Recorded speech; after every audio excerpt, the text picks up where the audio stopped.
Hello, my beautiful, beautiful angels. I hope you guys are doing amazing. It's 3:13 a.m. I don't know why I said that, but let's do a bit of an intro, I guess. If you've come through from the previous couple of readings, you'll know there's been a lot going on the last couple of months, but that's all clear now. I've had the purple setup going, you know, since July. Honestly, it felt like such a fucking relief, fresh, clean, a new slate opened, like complete rebirth. I felt when I literally changed the slate on this. Okay, before I continue, let's together light this beautiful blue, fresh new candle. With my blue lighter, everything's blue. I'm even wearing blue just naturally. My PJs a bit old, but I love it. You know, when I was in my old place, one of my family members that visited said, "Oh my God, this is a blue house. Everything was blue. It's beautiful." And let's light your incense first, and then I'll tell you. I pulled these two blue ones out, but I feel this one.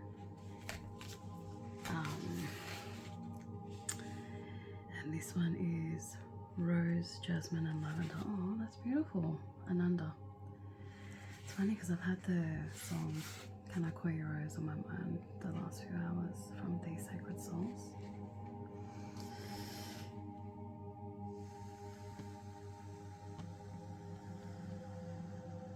Sorry, I just had to deep breathe. I know that kind of messed with that, but we'll do some deep breaths together shortly, but you do it too. I just want to help settle myself in even further, connect with you guys, your higher souls, the energies, the divine, cosmic, loving energies of your higher souls, spirits and souls. Yeah, just cleanse further. I'm blue themed everywhere. I love it. Like, my favorite color is blue. I love blue so much. And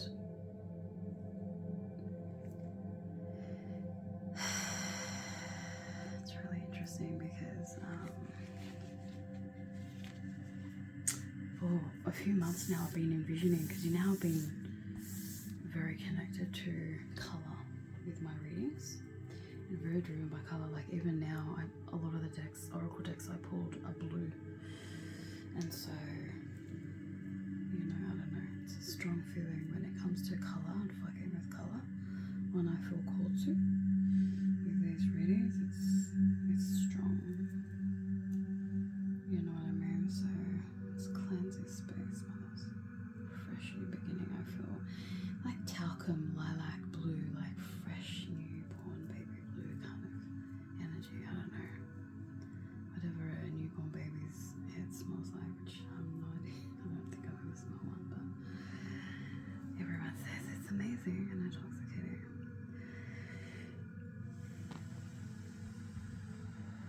So yeah, my loves, let me explain.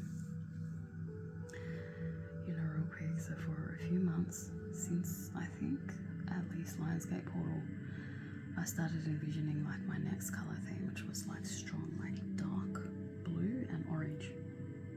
Definitely blue. I was feeling strongly blue. For the last few months, I've been meaning to fucking do this and change, but shit happens. Life happens. Shit gets in the way. Shit gets fucking thrown at you from out of nowhere.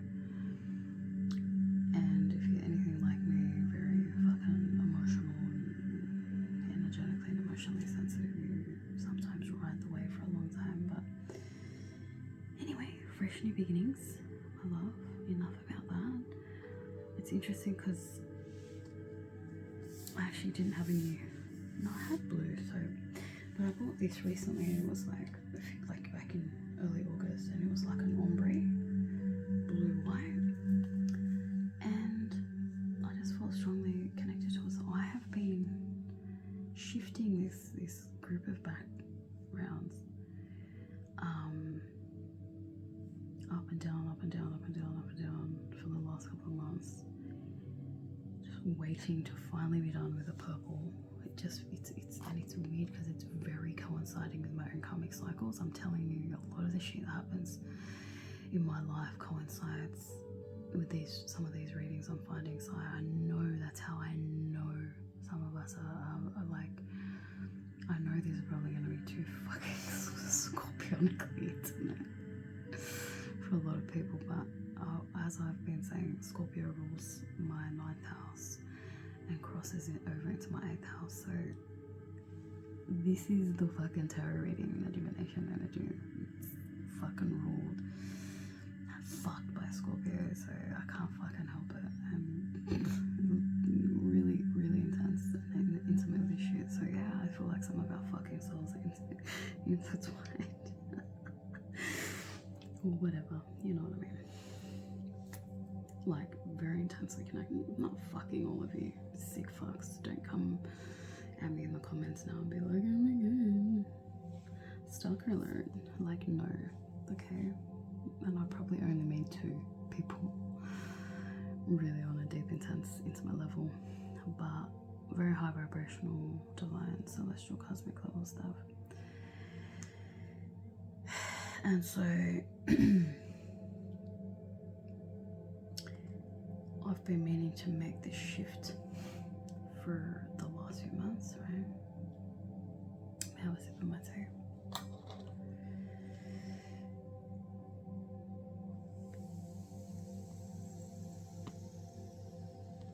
I know my breath was going to do that, but I don't feel called to move that yet.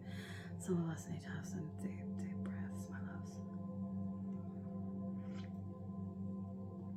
I told you everything's connected, so even it's the ocean, Jasper. Even when I wanted to shift back into divination, tarot reading phase, and get some meditation music going, the ones I usually pick I wasn't vibing with, and the one that I connected with, it's like blue and white clouds. It's crazy. So let me finish telling you, because I had this vision of predominantly blue and orange the last few months, and my heart kept telling me, once I finally clear this fucking purple backdrop, it's gonna be blue. And which one do I want? Both of these. Lapis and angelite. So I cleared it tonight finally.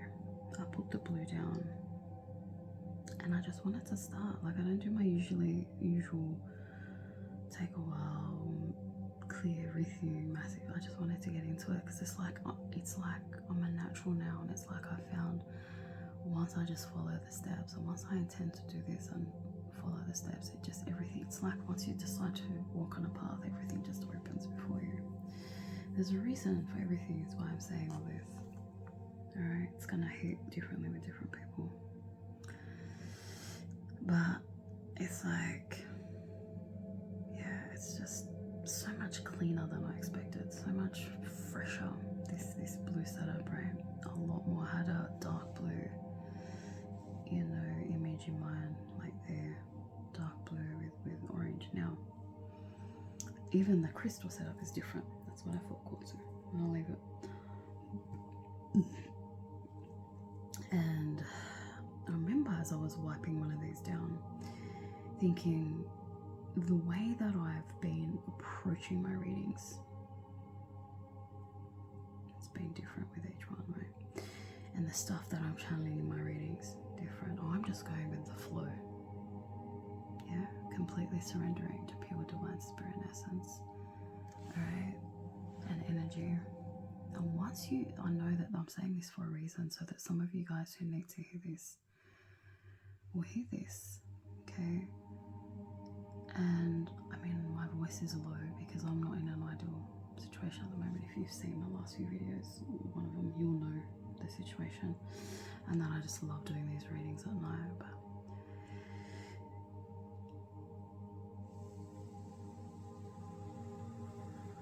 now you know, if that goes off, I'm doing deep breaths. We'll do a couple before I get into it together, and that's one of the things that comes through sometimes, is doing deep breaths with us. I've been told by a lot of people I've got a healing, voice, hypnotic voice, whatever. So I know a lot of you guys enjoy that part of the readings, but now as I was wiping down, I thought, yeah, also how I'm changing the setup every now and then and just going with the flow. And I remember thinking, you know, back when I was in my religious days, how I fucking hated all the rules and the, you know, because it was a big part of my religion back then, religious beliefs, was, you know, all these fucking rules. I'm like, you must do this way, and you must do that way, and you must fucking ask permission if you, like, fuck off. You don't do that to a fucking Aquarius, Pisces, do you know what I mean? But my soul wanted to experience that, so that I know what I don't, fucking want, that I know what I do fucking want. Do you know what I mean? Listen, I just did a reading on TikTok called Messages from the Person on Your Mind. If you feel drawn to what I just said and what I'm about to say is, life for the human being has been created full of extremes, so we have to travel to the furthest extent of the extremes to master our souls in this lifetime, or in our human, you know, fucking existence, however many fucking lifetimes it takes us. Some of us cunts are at the very top at the moment. So we have authority. No, I'm just being silly. So we know, like, we've done the rounds for a very fucking long time. I definitely resonate as one of those fucking people, and I look forward to the next fucking galaxy. I'm going to. Oh, let's clear that out. Thank you. See what I mean? I was gonna pick it up and blow it, but it fell. It's like, that's okay, you know? That's what I'm trying to say. It's like, allow surrendering, you know, to pure divine energy, spirit, consciousness allows for the divine, like, hands, paintbrush, whatever, to paint and flow however it needs to. And I was thinking earlier today about how Pisces, which is the epitome of divinity, right? Divine spirit in essence. And its polar opposite is Virgo.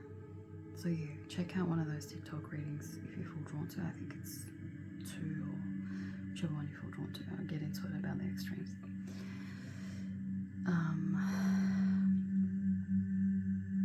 So astrologically, the opposite sign of Pisces is Virgo, and Virgo is all about nitty-gritty detail. And I had an insight recently, like maybe a month or 2 ago, that just like Pisces is meant to be the ultimate, like the ultimate zenith peak point of the evolution of the human soul and consciousness, right?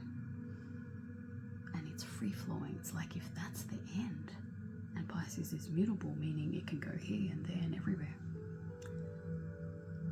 Alright, then the polar opposite is Virgo, and the strong insight and channeling that I had was Virgo is the polar opposite side of the master divine intelligence and architect that created all this shit down to the tiniest nano atom of a fucking Z-cell.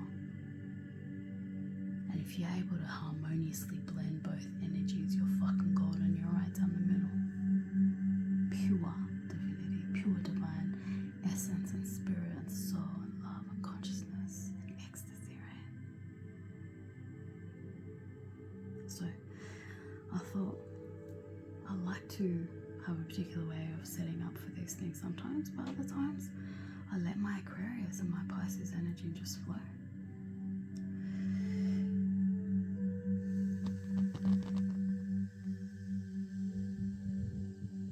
And do what he wants to do. And I realized today that because Virgo's mutable too, and I was like, why doesn't the epitome of divinity, that divine peak, so I've got this in my hand and that would make it perfect for the Virgos, right? I don't want to do it.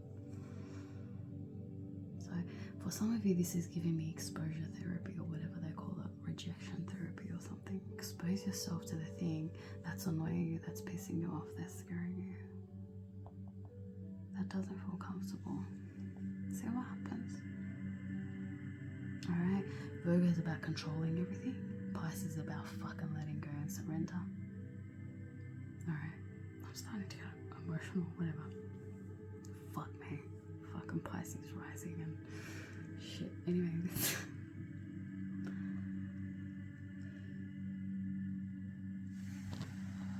I kept deep breathing, just so I'm gonna relax too. So listen, I connect with some of your energies too, by the way. I feel some of the energies. So what? Let there be a bit of dough. We'll clear it later or whatever. For some of you guys, this is a battle of in the mind, I'm feeling. And I know what it's like, alright? Because I've got Aquarius in Mercury, so I'm thinking all the fucking time. But I've got a nice mix, I guess, of astro energy, so I can play with a bit of each. Now, in my mind, I was like, why isn't the peak the zenith point of divinity and consciousness a fixed sign? Why is it mutable? Because there is no ultimate one fixed truth or endpoint. It's always changing. It's always flowing. Why isn't it a cardinal? Because we're not getting shit started. We're on the move constantly. And I thought I saw the card action here somewhere. We'll see. Alright? Things are always changing because we're in an infinite fucking loop. Definitely connect with that TikTok reading, because again, within trying to explain the thing about extremes, there was an infinite loop that I kept. This is infinite. This is us existing in the infinite loop of fucking infinity and eternity right now as we speak, and you're very much more conscious of it now if you're listening to this point. Try and tap into that energy of consciousness. Ground your energies at the deepest divine degree. I'm going to do some deep breaths. I'm going to put this to the side just so that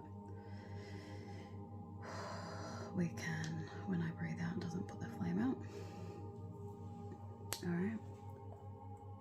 3 deep breaths, my loves.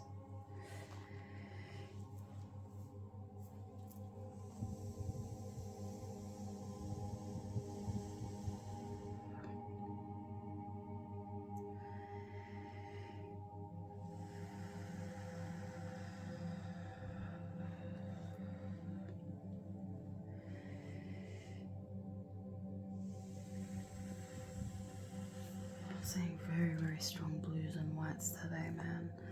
Since I let me finish telling you. So anyway, I felt mostly like, let me pull out all my blue crystals first. Did that. Alright.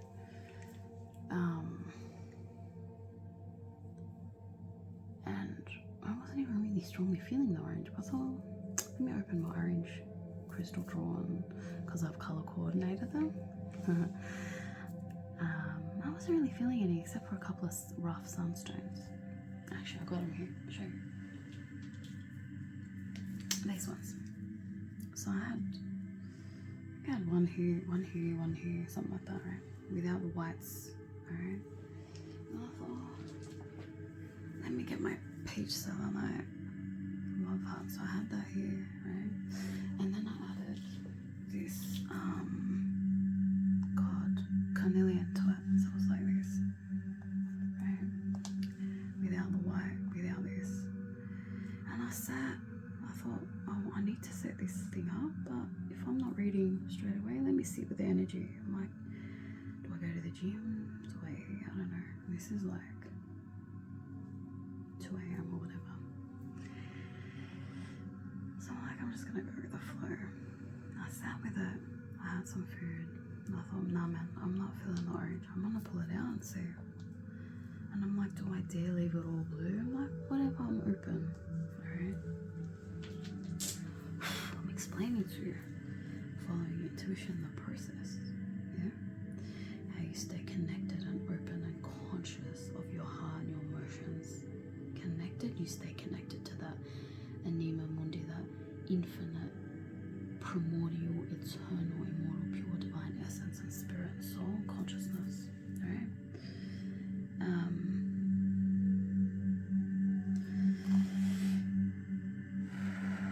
And I thought, maybe purple? I don't know. Anyway, I thought, let me see what I feel when I get there. And I pulled the oranges out and I'm like, is everything everything's feeling very clean, fresh starting.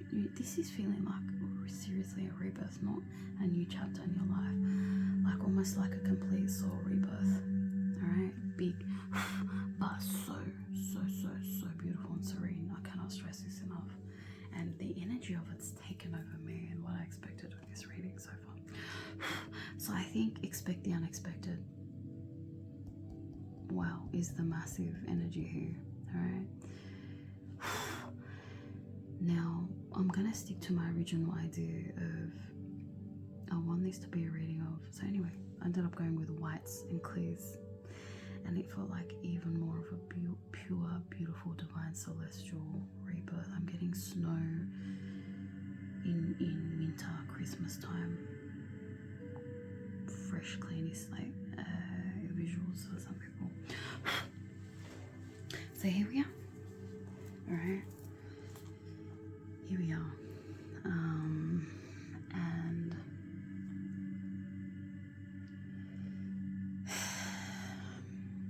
the idea for this,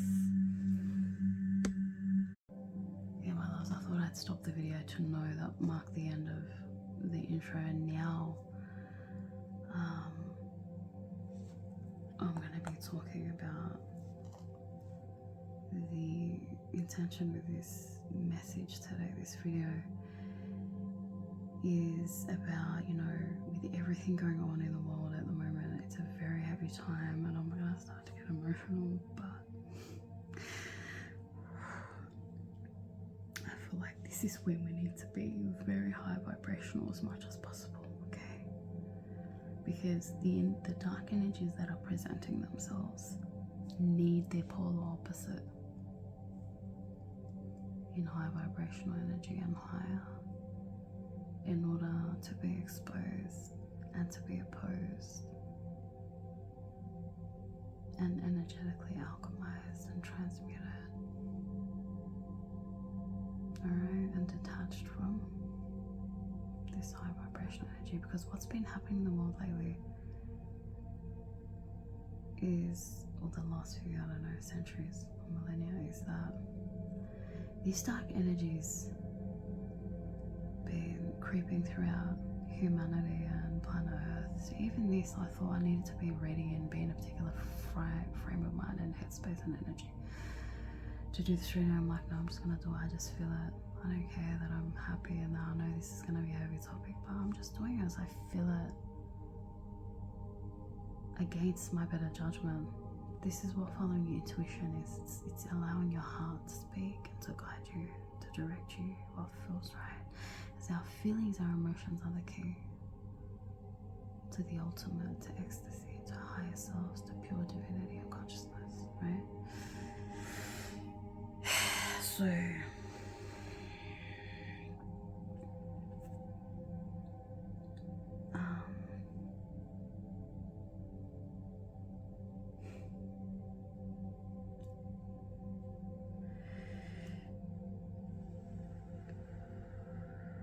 this dark energy is being allowed to grow and expand and fester and spread its dark fucking tentacles throughout the cesspool and the base, fucking underworld of humanity in this planet for too fucking long, too many fucking centuries and millennia, because we haven't been fucking vibrating high enough. You get what I mean? And now all this shit, the sex trafficking and the reality of the so-called fucking entertainment industry that a lot of people worship so much, either knowing, having some idea of what's going on, or having no idea, is now being exposed because a lot more of us are vibrating higher. And what happens to shit that's hidden? When the light gets shined upon it energetically, when we vibrate high enough, this fucking dark energy is gonna be triggered the fuck out. It's gonna keep shaking the fuck out till it comes up to the surface and gets exposed for what it is. That's why you have, certain people threatening for the downfall of politicians and shit. Dark energies having Freudian slips and slips of the tongue. That's their subconscious at play. That's how this shit works. The higher selves, through their subconscious and their Freudian slips, alright, are gonna expose them and their shit and their darkness. We don't have to do shit but fucking vibrate high, and the energy will do the rest. You just have to fucking play the game of energy. I'm already getting into this. I love it. Alright. Now, it's not about let's kill back, because let's hurt back, be violent back. Yeah, as I am recording this, one of the most dark regimes to exist on this planet, I don't even want to say the name, has just attacked Iran, you know, good old Persia. And it's like, is this really where we're at now as a society? Anyway, we've got Pluto coming into Aquarius on November the 19th in a few weeks, and that's the gear shift that humanity needs to start really leveling up. After all the destruction, finally it's going to be alchemy and transformation and leveling up rather than more darkness, because we're ready for it. Alright, Pluto's job is to destroy and to kill, metaphorically and literally, but Pluto's job is also to rebirth, to reincarnate, recreate, transform and heal and grow. Right? And in Aquarius being the sign of humanity and humanitarianism and the highest good of all, right? And the planet and the fucking cosmos, we're gonna start seeing shifts up in consciousness, but there's gonna be a lot of destruction and all that. And I've said this, I hope I'm wrong, but for the next 3 to 6 years, I feel it's gonna get worse and darker, and we have to know how to handle this energy by handling your own energy first. So real quick, I'm gonna say, before I keep getting into it, is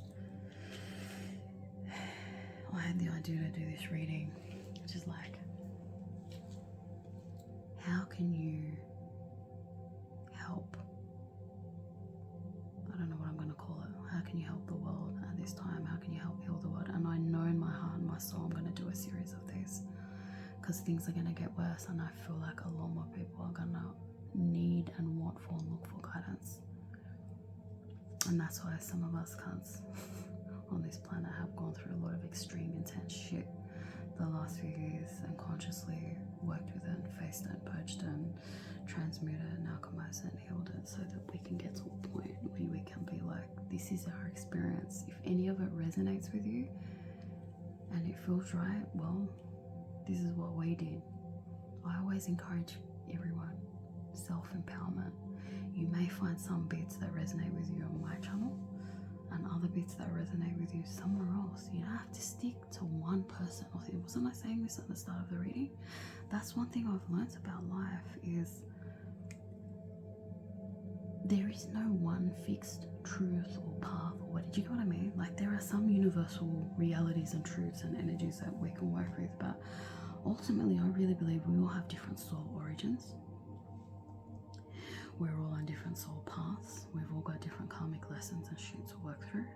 And we're all on different destinations. This is a fucking cosmos with over 200 billion fucking galaxies.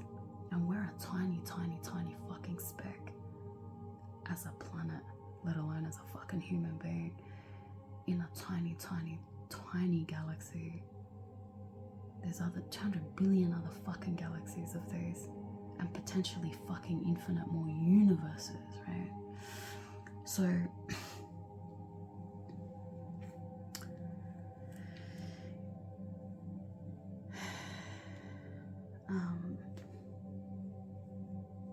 this is the way that I look at things. A lot of us look at things, and a lot more of us are looking at things, is in the whole grand scheme,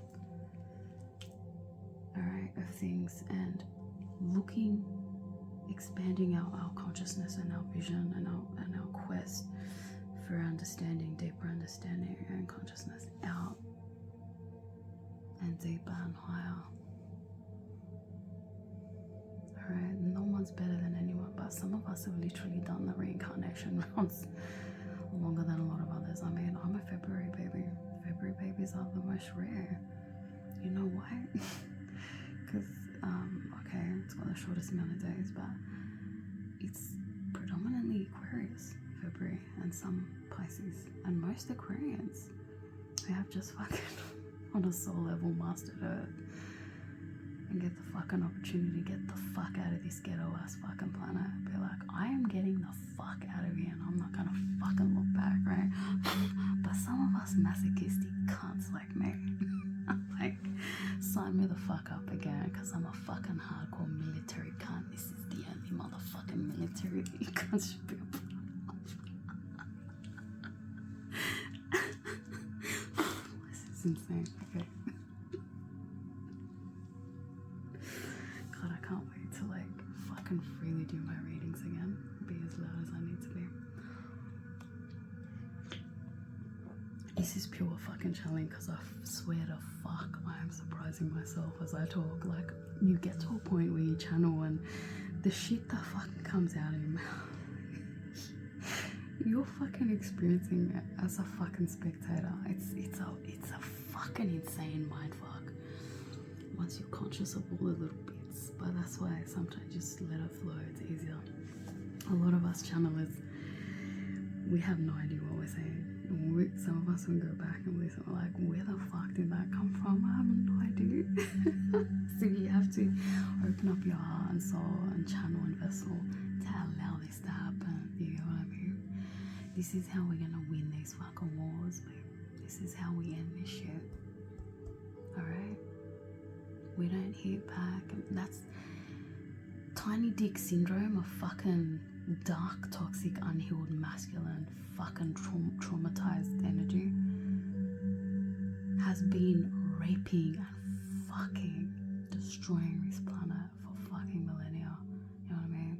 So lately I've been in two minds, or lots of, you know, thinking back, like, what the fuck are we doing? Are we collectively as a human race continually evolving, or have we lost something we're meant to go back? I feel like it's a bit of both, to be honest with you now.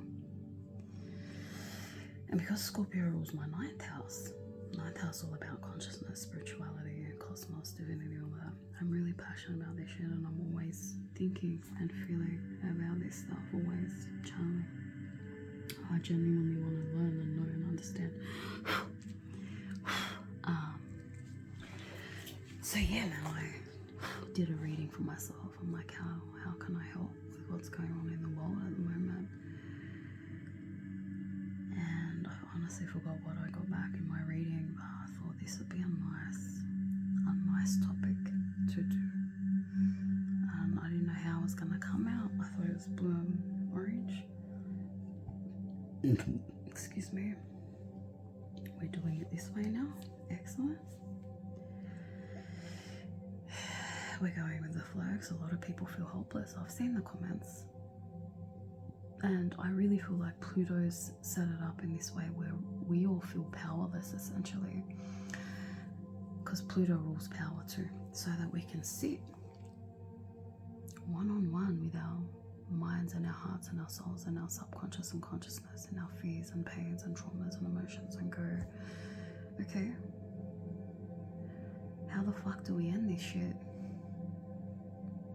Alright, I hate this country, I hate this government. Excellent, we've been hating for thousands of years. Has that gotten anyone anyway? All that does is it allows you to keep vibrating at the energetic frequency of hate. And that doesn't fix hate. It's like someone in a physically violent and abusive relationship, and they're both physically abusive. One hits the other hits back. One hits the other hits back. Does it ever fucking achieve anything? Nah. Because none of them wants to fucking leave that energy. And energy attracts the same energetic frequency. You get what I'm saying? So we can keep wishing for these powers, these dark energies and forces, these dark energies that are embodied in these human beings. I always say, remove the people's faces and names and look at this energetically. Yeah, probably this is some advice for you guys too. I think this general advice is going to apply for everyone.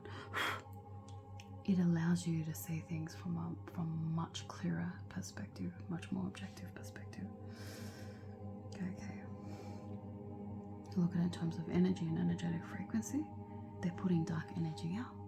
Us putting dark energy back is feeding the dark energy. But if you give the dark energy high vibrational energy, you disconnect from the dark energy, move away from it, and vibrate high and give it high vibrational energy back, it's gonna get triggered. It's like when someone's so fucking angry and violent, they just want to fight verbally, physically, and you give them nothing but high vibrational love, and you genuinely are unbothered, and you're genuinely at peace and are unaffected. They get so fucking angry they probably punch a wall or hurt themselves because the energy is fucking triggered. Because the energy it's facing around it isn't matching with that energy, and that's the higher self's way of saying, come on, get so fucking uncomfortable that you're forced to deal with it. Get so fucking uncomfortable that you fucking self-destruct. Get so fucking uncomfortable that you fucking sit there and yell and you fucking yell and you fucking yell and cry and purge it all the fuck out.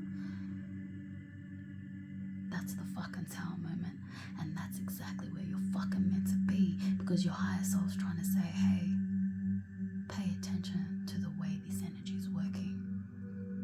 They're at peace and happy, and you're not, and you're down on the floor dealing with this anger and this rage and this pain. Because this energy is not meant to mix with this energy. They're not meant to be in the same room and coexist harmoniously. This plays a role, and this plays a role. And the role of this is not to stay here. It's to be alchemized and transmuted here. So, the darkness and the pain isn't a fucking life sentence, isn't a final destination. This is not where we stop.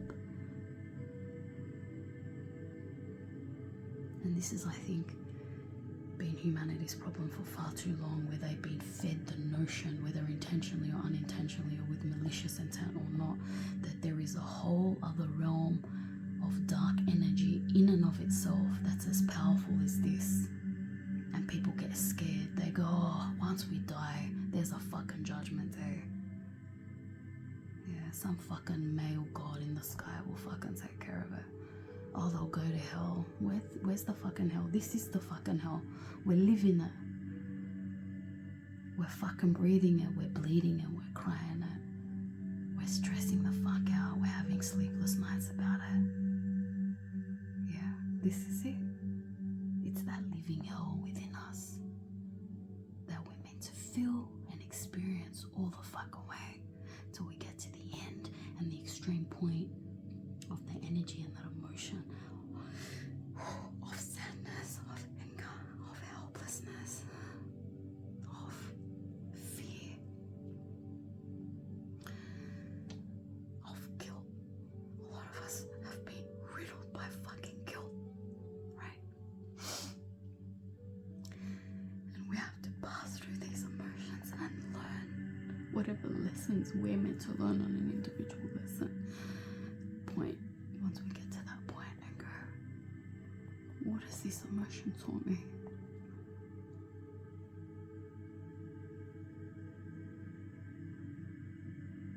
I can't give you that answer because it's unique to every individual. What they're meant to get out of that. You're meant to find that for yourself. You understand what I'm saying? And figure it out.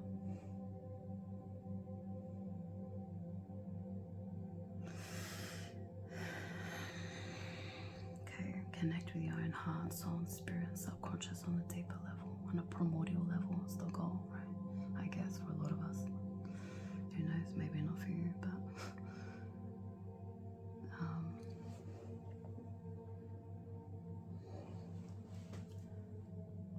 and once we get to that point and we feel an energetic shift within us,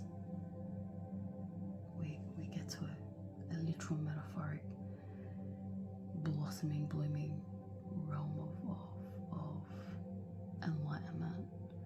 expansion of our consciousness, of our existing beliefs about the world and about humanity and about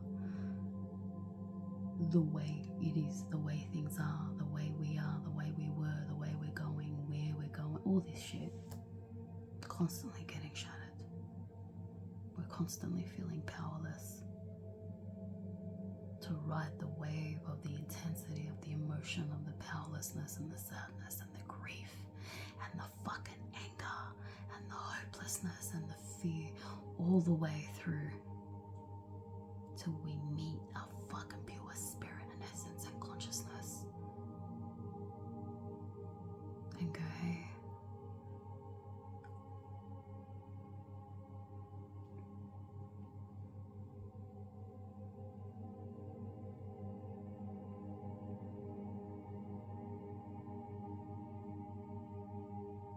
I understand something on a deeper level now, you know.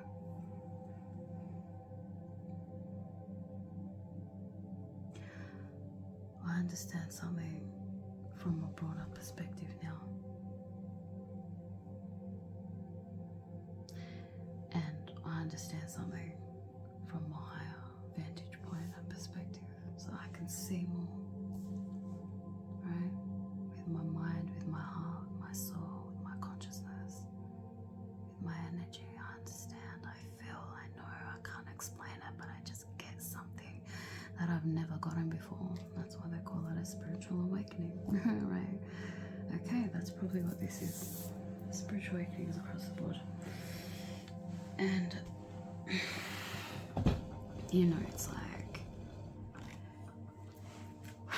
wash, rinse, repeat, wash, rinse, repeat, wash, rinse, repeat, till we find our own personal, unique, divine power, cosmic, celestial consciousness, power, whatever you want to label it.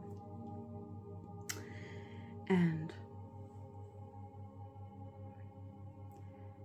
we connect with a deeper, higher, broader point of knowing and cognizance and understanding and belief and consciousness, alright, about life and the world and reality in the way that we're meant to, on a soul level that's unique to us and our soul and our soul's journey. You know?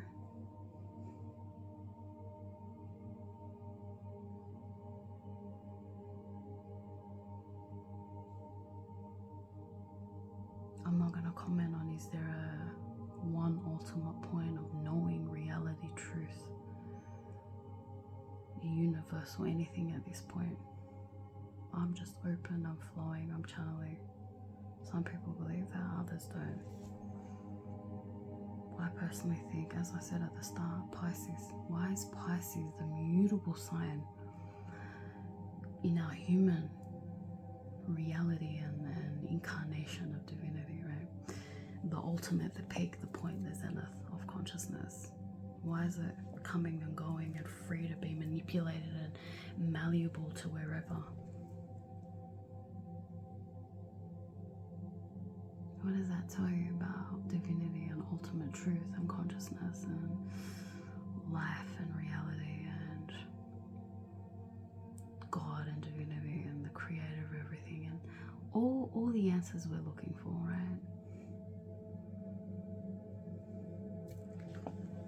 As I see images of blue and white clouds, you know, in the sky, on my screen at the moment.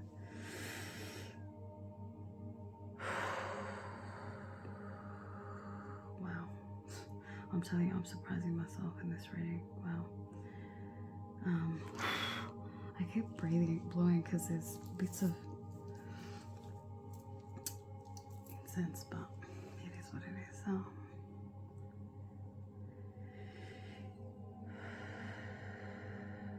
So Pluto's making us feel powerless so that we can find our own power, ready for November 19, 20 in the Southern Hemisphere. Shift of Pluto from Capricorn into Aquarius for the next 20 years.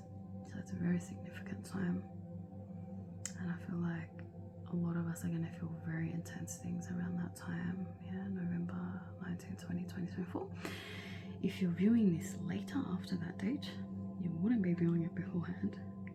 You could, because all of space and time is accessible now, but let's not get into that. Then look back to what happened. What were you experiencing? What was going on for you? What were you going through in life around November 19, 20, 2024? Alright. And you'll see even 19 together is a 10, which is a 1, a fresh, clean start. Maybe the Northern Hemisphere gets a fresh start, because it's going to be happening for us in the Southern Hemisphere on the 20th, which is a 2. I don't know, maybe we're more balanced than you Cunts and you have to catch up to us. We lead the way, right? Because we're time-wise in the way that humans calculate time at this point in time. We're ahead of you guys. Anyway, it's very interesting. I don't even know what the fuck I'm saying, but I'm just gonna follow with it. So I thought it'd be a good idea to do a reading around how can you help? Because the protests aren't really helping. Like, it's great, keep it up, we've got to keep it up, the protests and being vocal about things and disconnecting energetically, yeah, in the form of boycotts and all that sort of thing, putting pressure and all that. But the violence back doesn't fix anything. The misdirected anger, and the kind of anger that leads you to commit violence and get locked up in prison and all that, that's not really helping anyone. You get what I mean? You gotta play this game smart. Alright, I really feel like I'm gonna do a series of these until I feel called to stop, if at all. Maybe this is gonna be a regular recurring feature on my channel, I don't know, going forward. Because hey, Pluto's in Aquarius for the next 25 years, so I don't even know where I'm gonna be then. But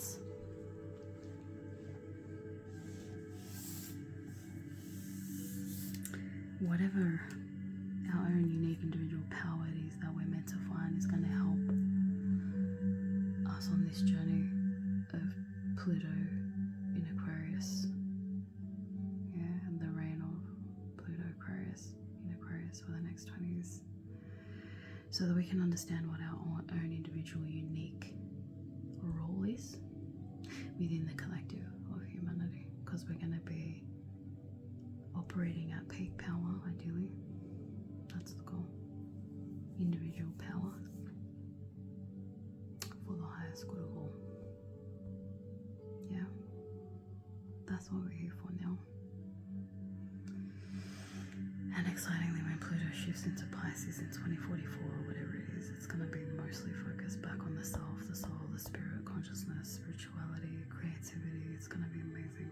Arts. God, I look forward to that, honestly. Whether I'm fucking alive or not, I don't fucking know.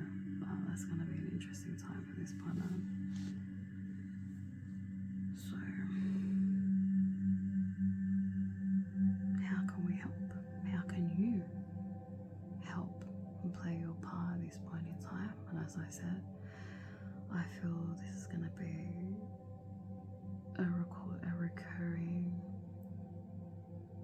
topic.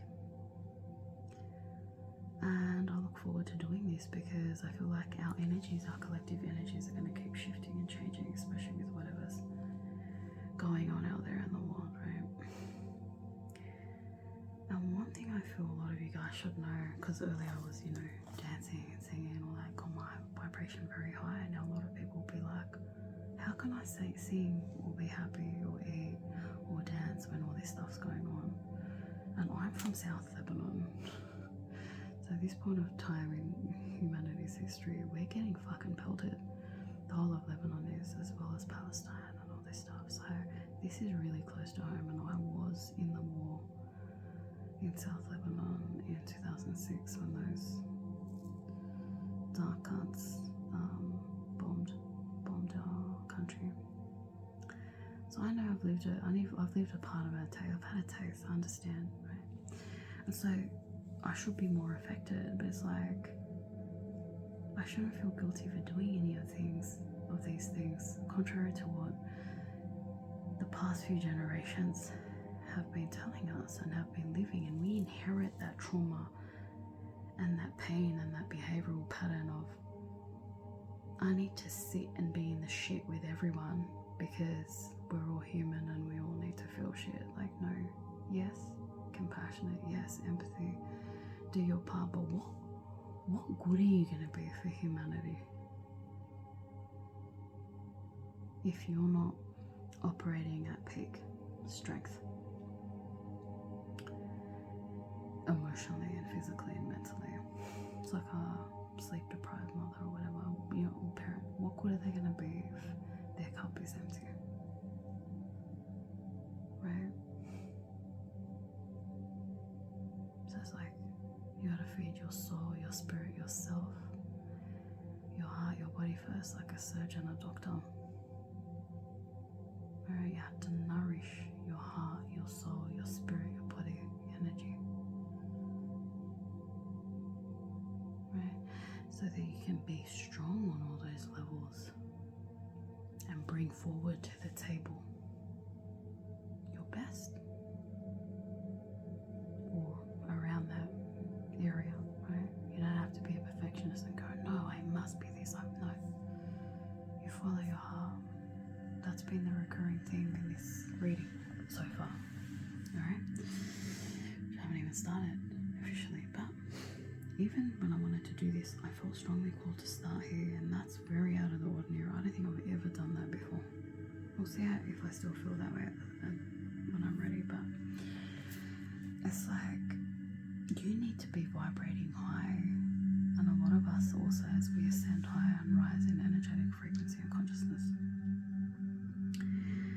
we're able to connect with and feel this energy more, this dark energy, and feel it and transmute it and clear it through various ways. Crying, let it out, alchemize it.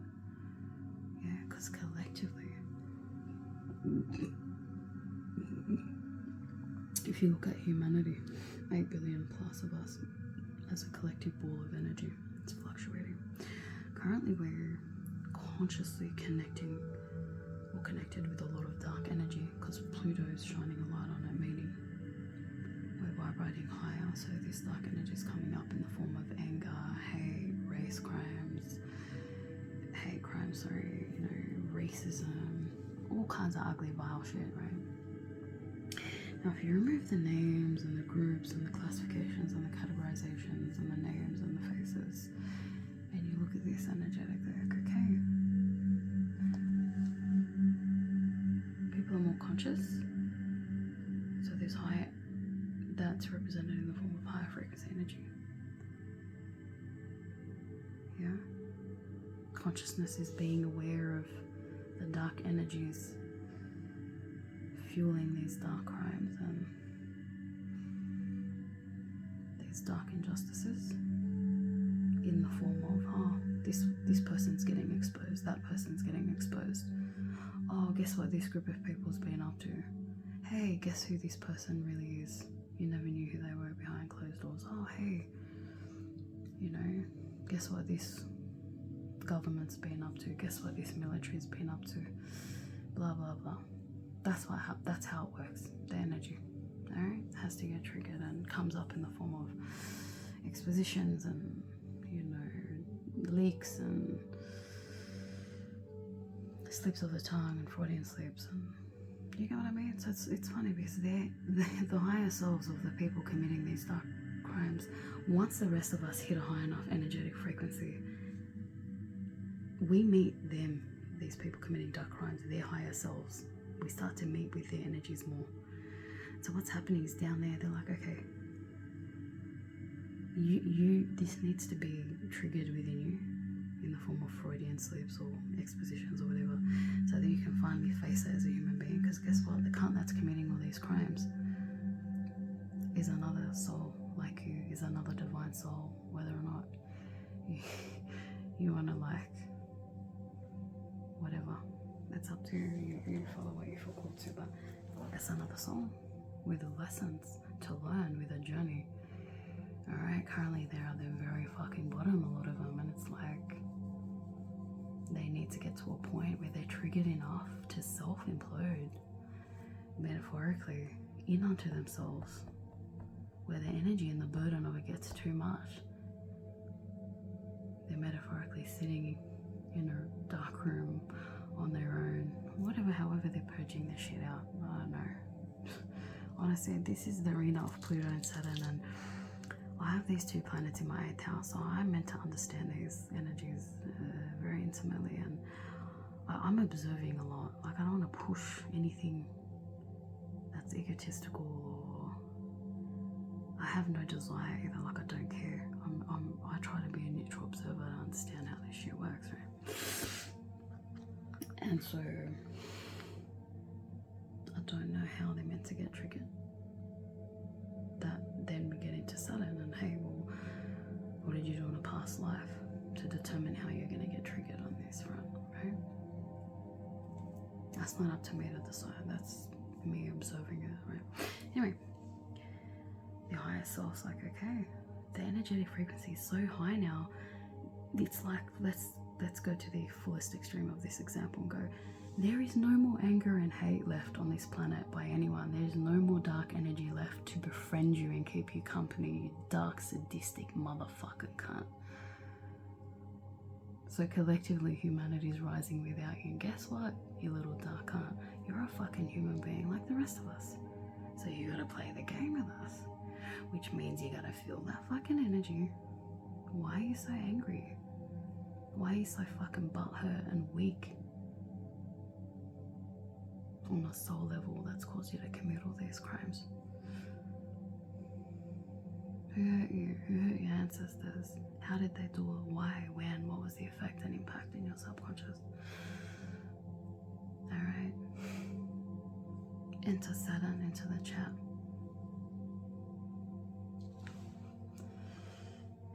How have your actions throughout lifetimes created more dark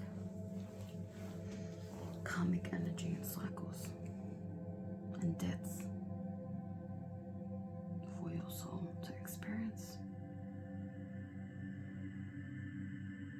And how many generations after you have inherited that unhealed trauma? Alright?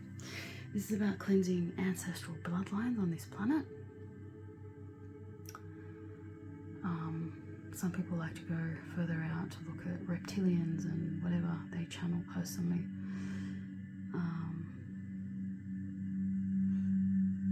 Seeming races and beings in other planets and, you know, star systems or even galaxies that harbor dark energy and have infiltrated themselves into the human being. I mean, I haven't channeled that personally. And I'm a very fucking high vibrational soul, very highly advanced, so I don't know. But I'm also very low vibrational. I'm also a lot of shit I don't know and haven't learned yet. That's why I'm always open. I'm the eternal student. We all are, really. So I'm learning as I'm going. So if that's the case, I'll have to connect with it strong enough. The idea of the reptilians and they want to take over this planet, well, then your understanding of darkness and dark energy extends far beyond the human scope and spectrum of understanding, and beyond the scope of dark energy as it exists on planet Earth. For example, one could argue earthquakes, wild weather, tornadoes and all that's a form of dark energy on a planetary level. Then you want to expand out and look at solar flares and shit, potentially dark energy and what's going on the moon and, you know, other planets and other star systems. And then this is where Pluto comes in, because Pluto governs the area of darkness and power, alright? So it's like, okay, well, how far out are we meant to understand and connect with the energy of darkness or dark energy outside of the scope of this planet, solar system, galaxy? And what does it look like? What is its nature? How do we even have the capacity to understand it as human beings? Do we connect with that energy emotionally, mentally as a thought, emotionally as a feeling, energetically as an energetic feeling, physically? How? How do we know? Are we meant to know, or are we just making shit up? Are some people just propagating this shit and spreading it out in terms of whatever terminology they use out there? I disconnected from a lot of it. I like to just do my own thing and channel and learn my own thing. Right, now we're gonna get into Pluto and Aquarius, by the way, is gonna start getting into extraterrestrial, alien beings that exist outside of planet Earth, because they are there, but to what extent are we meant to embody any of that energy as human beings? Yeah, on a mental, emotional, spiritual, energetic, physical level, whatever. And are there infinite pathways and possibilities of how that looks like, of what dark energy is and looks like and behaves outside of this planet, and the scope and spectrum of human knowing and understanding and reality and existence and consciousness, okay?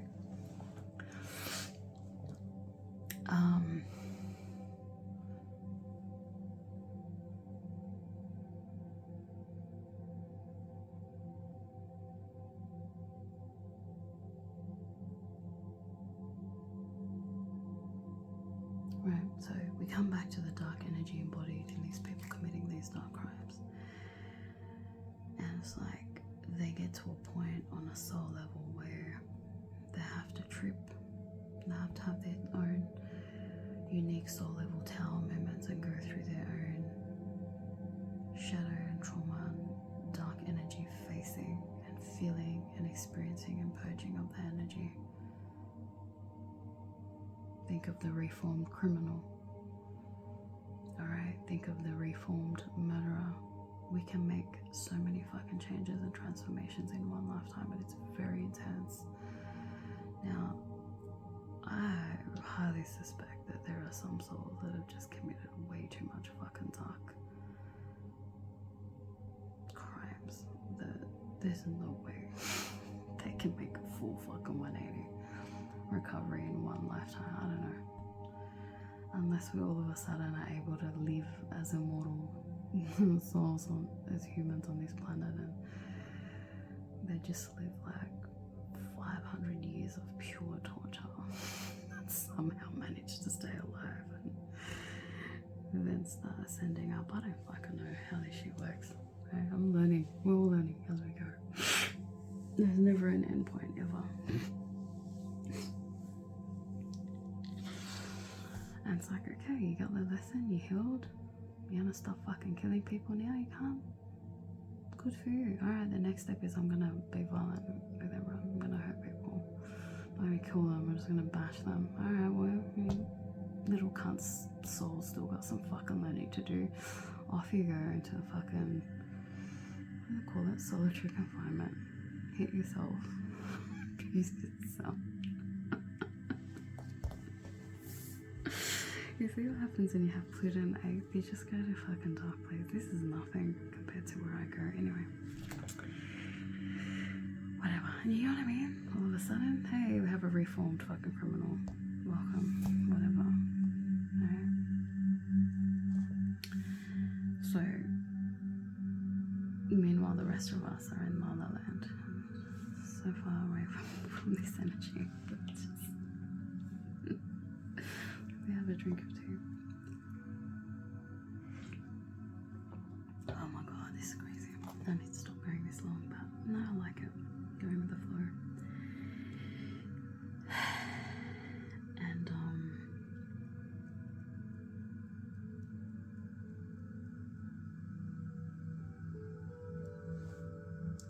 I said a key thing there that I'm just connecting the dots with now is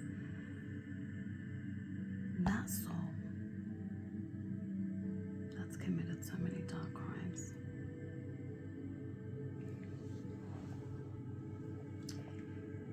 hits a point in my example where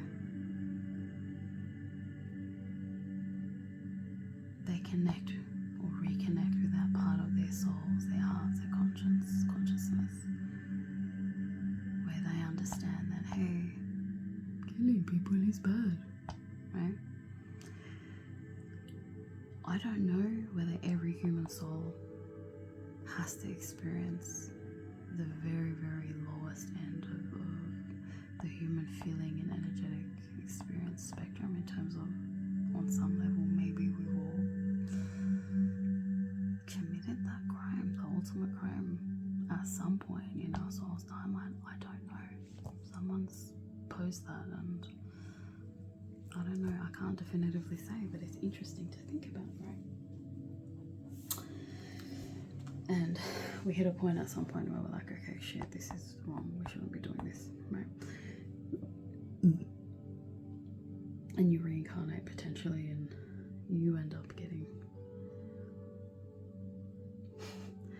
that ultimate crime done back to you gruesomely. However you did, I don't know. And that leaves an imprint in your deep imprint in your soul and your subconscious, where when you reincarnate, then you just know that, hey, killing people is wrong. Of course I'm not gonna fucking kill anyone. That's crazy. Are you insane? So all of a sudden we get to a point where we're questioning, well, are we dealing with a bunch of fucking newborn human souls, the ones that are doing all this killing, or what? Is it an eternal loop? Is this how it keeps going forever? Or do we all collectively as a human race rise up? I don't fucking know, dude. Honestly, this is where I'm at right now, trying to understand. But I'm observing, and I'm not going to let it eat me alive either, because how useful would I be to humanity, to myself then? And then what's the point of life? Life is the realm of Pluto, and so we reconnect, just like we try to understand death and the energy of death and reincarnation with Pluto. So too, we can turn to Pluto and the energy and the spirit of Pluto to try and understand life more. Alright? And the way that we experience life currently as eternal, immortal spirit of consciousness, of divinity, of divine consciousness, is I just breathed. This is a sign of life. I have blood flowing through my veins. That's a sign of life. I feel emotions. That's a sign of life. I fuck or procreate. That's a sign of life. I feel things. I'm in my body. I think, all the things that make us human and alive. Yeah. Okay. Then when we tap into death state, what does the soul experience then? I believe we've all experienced death. Or most of us have, at least, on the soul's reincarnation level as a human being on earth. And so we're all able to tap into that energy and consciousness of death, what the soul experiences when it's in between life and reincarnation, that state of death or purgatory. We're all able to tap into the energy and the spirit of that consciousness of death, of purgatory, for us on a soul level, and reconnect with what it means for us. Okay?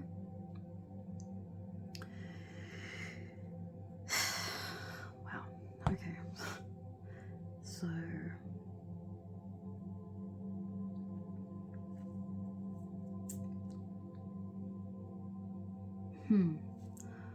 as I need to pause, I think, sometimes with this, because I feel like I'm channeling, but I'm also sometimes aware when I think back to what I've just said, and it's information that I need for my own personal journey. So it's like I'm getting neutral information from something higher than or outside of me, but through me and as me. Do you get what I mean? And it's like, hang on, I need to learn this for myself too. So it's like I'm getting a divination tarot reading for myself at the same time. It's crazy. Hang on. Death, life, purgatory. Maybe these people that are committing all these crimes of death and murder and shit haven't experienced the polar opposite energy yet on a soul level to understand that killing is bad, but then why don't they stop? Why does it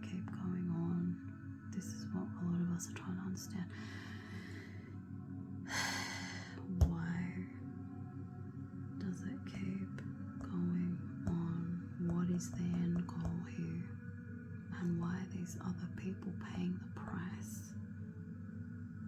What is their involvement in our lessons for humanity collectively?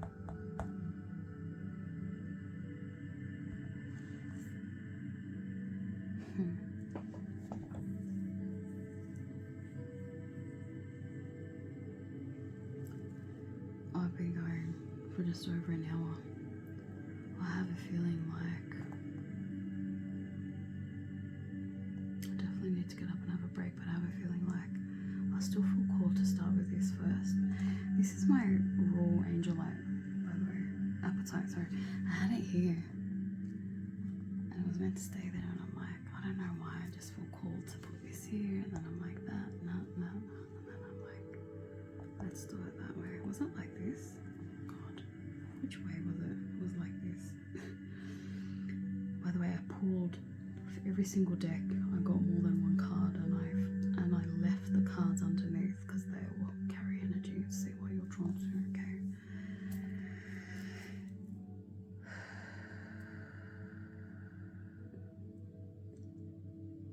Let's see if I feel like doing this reading now, but I feel like finally let's start this reading about what can you do, how can you help with what's going on in the world at the moment, in a world where most human beings are feeling helpless and lost and weak and stuck and powerless. And it's coming back to that example of the dark energy being triggered. We're not meant to stay there. Dark energy is a pit stop on the path to alchemy and consciousness and our higher souls. And because more of us are rising in energetic frequency and consciousness, clearing our own shadows,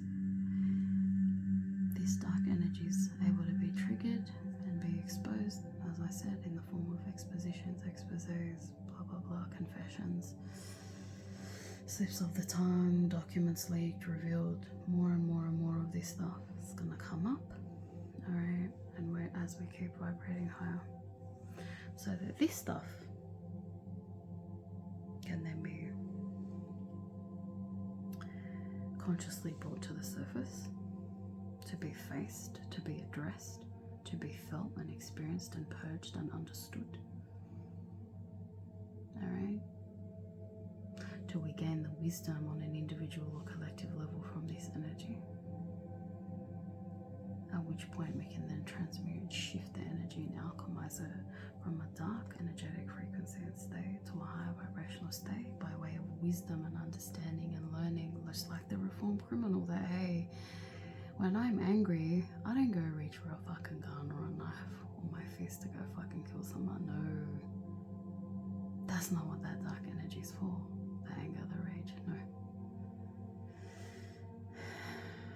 I'm able to alchemize that desire to kill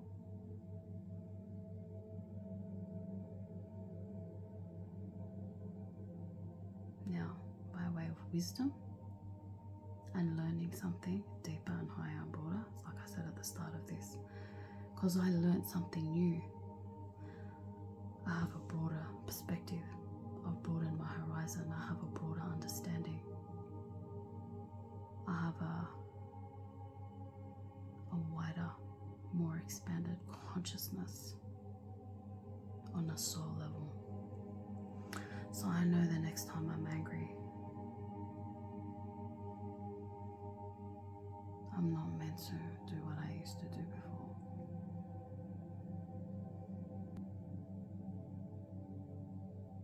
I also know that this anger is telling me that it exists for a reason. There's a deeper root cause as to why this energy exists, and I don't want this energy to live within me, because if I keep the energy of anger inside of me, it's gonna cause me,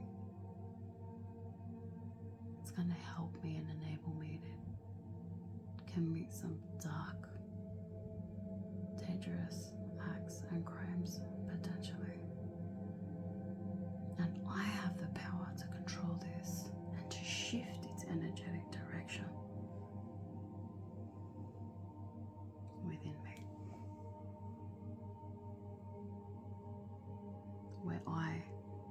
consciously am aware of it, and I consciously control it and master it, and it doesn't control me, right?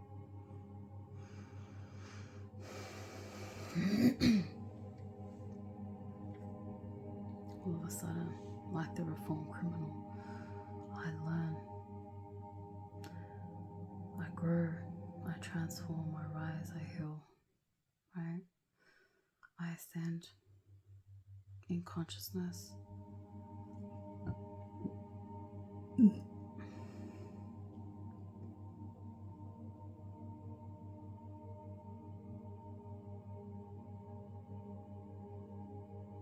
Because by being conscious of the anger and sitting with it and trying to understand it, I connected with the wisdom inside of the anger that taught me that on a soul level, on heart level, on mind level and body level, committing a crime with this anger doesn't make me feel good. I'm not at peace in my mind, in my heart, in my body, in my soul. But I want to be at peace. I want to be loved. I want to feel loved. I want to be at peace. I want to feel peace. And using this anger to commit crimes, not only does it bring me the opposite of peace and love, it brings me more disturbance and discomfort. Hate and lack of love and lack of peace within my heart and body and soul and mind. But I'm aware now. I've learnt the wisdom of this anger because I allowed myself not only to feel it, but to consciously feel it. That's how I was able to connect with the wisdom inside of this energy, inside of this anger that told me that, hey, as an energy, as an emotion, anger, I exist so that my human soul can feel and experience this energy of anger to its fullest extent and degree, so that I could learn. Wow, I said this at the start of this reading too, what I don't want. And unfortunately, or fortunately, this is the only way we're going to learn what we don't want, is to go all the way to the fullest extent of the anger, of the emotion. Like the reformed criminal and murderer, and we go, hey, I want peace. I want love. I want peace of mind. I want peace of heart. I want peace of soul. I want peace of body. I want peace of home. I want peace of country. I want peace of earth. This is what I want. So this anger has been very valuable. Okay. We step aside. We look at things from a collective perspective and go, okay, well, why did someone have to be on the receiving end of this anger when he was in this state before we alchemize that into high frequency energy? We're going high frequency here, sorry, or whatever. We keep dark here and light here.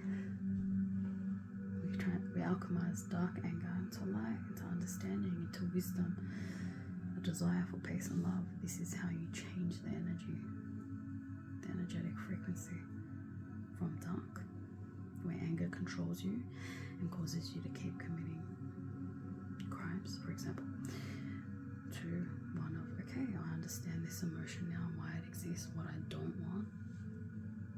Now when I have this, I connect with it from a wise and loving, a more wise and loving place, an understanding place. It's not to say it's not going to be a threat later on, it's not going to tempt me. No, it is, but I'm more aware now.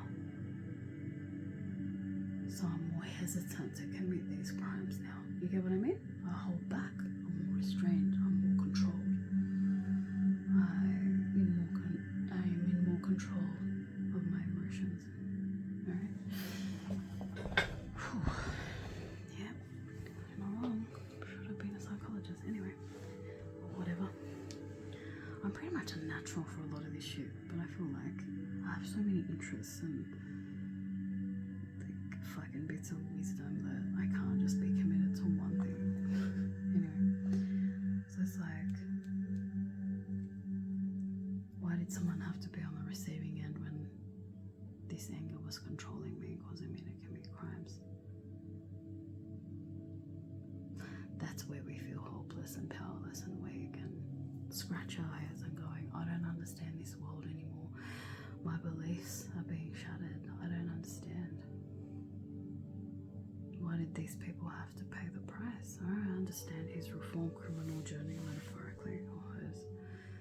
But these victims, why? I don't know. Like, with every pure divine intention saying this, one understanding I do have of why these things happen to us, or at least to me, dark, unjust shit, is karma. When all of the explanations fail and the concept of karma and karmic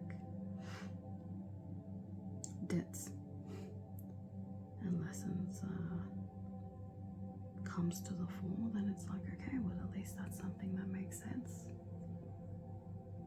And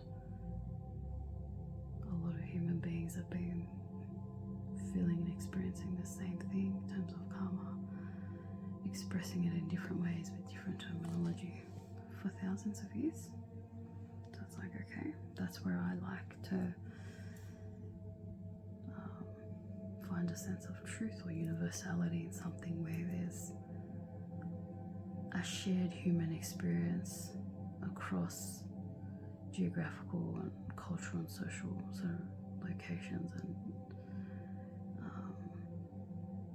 differences. That's how I know about calling it different things, like shamanism. It's like you're calling it different things, or the psychologist that works with the subconscious and traumas, or the shaman that works with the subconscious and traumas, or the energy healer that works with the subconscious and traumas. It's all the same thing. It's just you're approaching it in different ways. You're dealing with it in different ways. You're calling it different things. Yeah. Ultimately, we're all working with the same thing. And that's got to tell us something about more universal,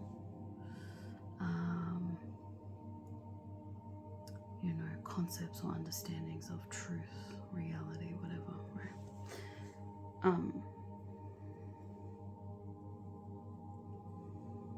Is that a definitive conclusion for me? No.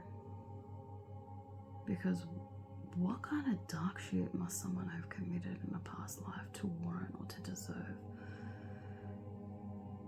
being murdered in such heinous ways? So then I try to understand things from Saturn's perspective and from the karmic perspective and past lives and working through space and time and all that. I'm learning a lot. I feel like a lot of us are too. We're in this boat now where we're reassessing and reevaluating our beliefs about life and the world and life and death and justice and injustice and all this shit to get to our own individual unique truth. And there are going to be some crossovers along the way for us collectively, and there's going to be some opposing points that we all get to, and we're all meant to get to the one place. Life would be so fucking boring. It's like when you go to a fucking organized whatever or some shit where everyone believes the same thing or does the same rituals. Alright, depending on what you're looking at, there's potentially some power in some collective rituals or whatever, like dance or some shit. But imagine doing that, the same thing, where you had no freedom, like the Pisces energy, to change and do something different, or be surprised, or learn something you never knew before or whatever. How boring would that get after a while? understand these concepts of boring and interesting and exciting? Because we're meant to understand the energies of boredom and excitement in our minds, in our hearts, in our bodies, in our awareness and consciousness as a human being. Do animals feel boredom and excitement? Do they feel them but not know what they are? Like, does the planet understand the energies and the concepts of boredom and excitement, or is that unique to the human experience? Do other beings in other planets and galaxies feel these, or is it just the human beings? Is everyone else's life or existence in the universe the same, or solitary, or whatever, in a way that we would describe as boring as human beings, but to them it's just the way that life is? I don't fucking know. But yeah, it's like, these are the questions I like to ask. But yeah, that's another part of the reason why I believe we all have different soul origins and journeys and destinations, you know? It's not meant to be the same. Look at how much variation we have. I'm getting tired, so I'm gonna actually do this reading, I feel, tomorrow or something. I'll sit with it and see. Maybe I'll change the crystals. But it's like,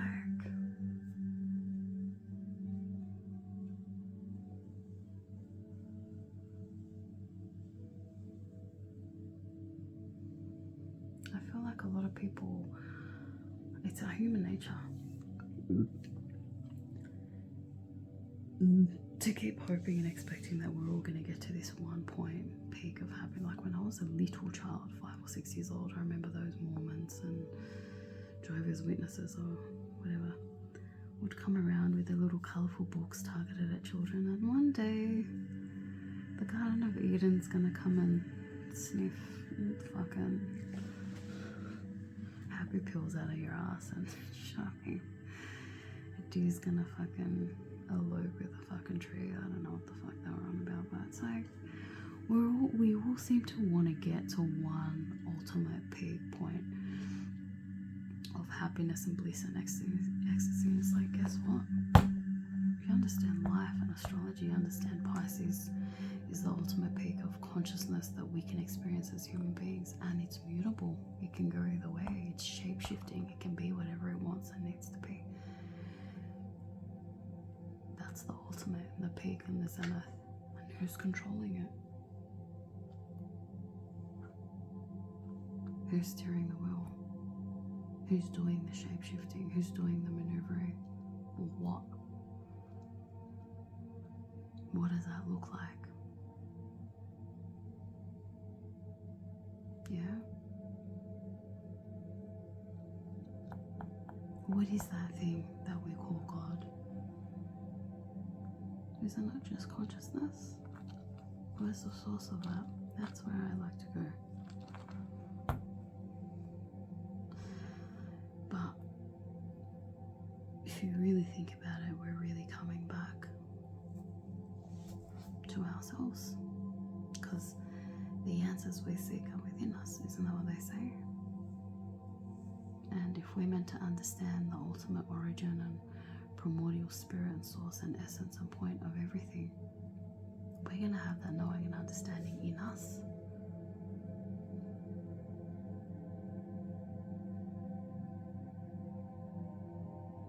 You get it? How divinity loops back unto itself.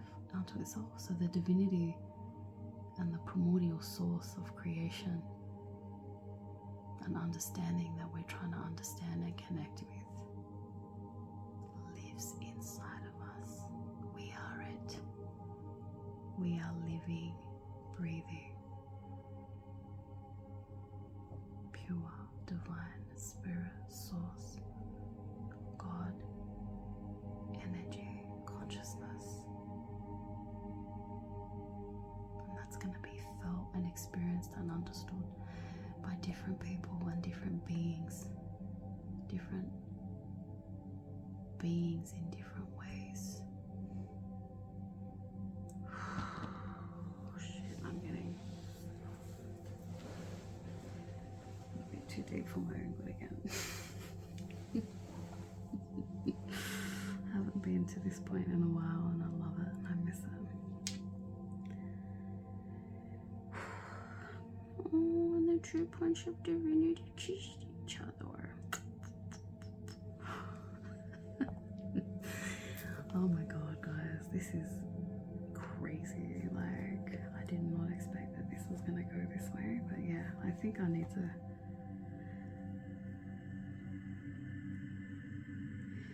I'm so curious. I want a sneak peek. I want to do something different out of the ordinary. I'm going to give us all a fucking sneak peek. Let's look. Let's sneak peek on group 2. They have back and forth. I was just saying the prices. That is fucking crazy. I don't look at this. Mostly, I don't. I had no idea. And the intuition, manifestation, intuition's gonna guide you to what you need to understand on a soul level. As a human being. I'm so grateful I got that out of the way because I was curious, but I don't feel like I want to do the readings on it tonight. I'm getting tired. Wow, this was a fucking trip for me. And an experience, wow. This looks like a shoe. Shoe, look. Looks like a shoe.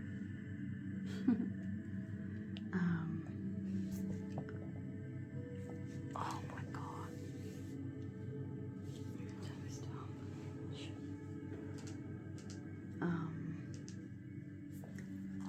Wow, guys. I am still reeling with all this energy. This is actually right on time because this incense stick's about to. Nice. I love that. Gosh. So yeah, this is gonna be. How can you help at this point?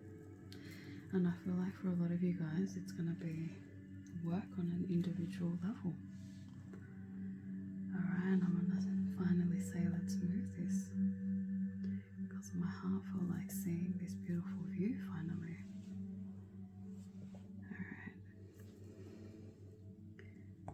How it's meant to be. Wow.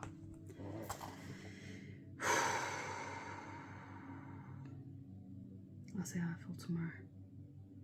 I feel so drawn to this though. I'm gonna do something as well that we've never done as tarot readers, I don't think. And I'm gonna pull some quick cards because I'm so impatient. Yeah. Some of you need to be sneaky and smart. Play your chess pieces right. Let the ego down. New jobs, new companies, businesses, buildings. Smart, logical reason. To get to your intuition. It's like you know you need to connect with your heart, your intuition. So allow yourself to do it. Some people like to approach it in the opposite way, you know? Where it's like my mind knows I need to this is crazy. That looks like a shoe too from my perspective. Look at that. And so there's this. What is that about? Walking on crystals, walking on earth, grounding. We'll see what other messages want to come through around that in this reading when I finally do it. But yeah, some people know in their mind, okay, they're meant to allow their hearts to feel something, okay. Some people work in the opposite way where they feel something is right in their heart and then they tell their minds, no, my heart knows better.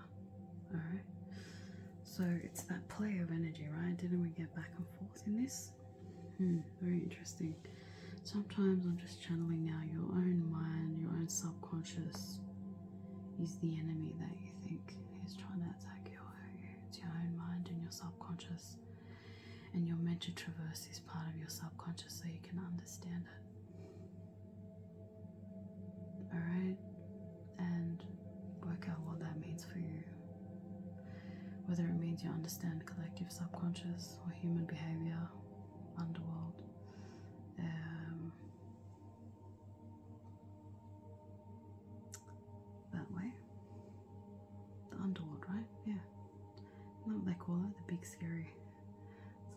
underworld.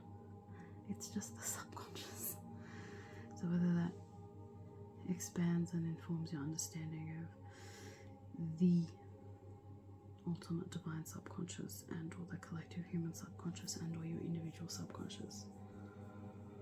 It's like, look, he's in the snow running. Remember how I said Christmas and snow?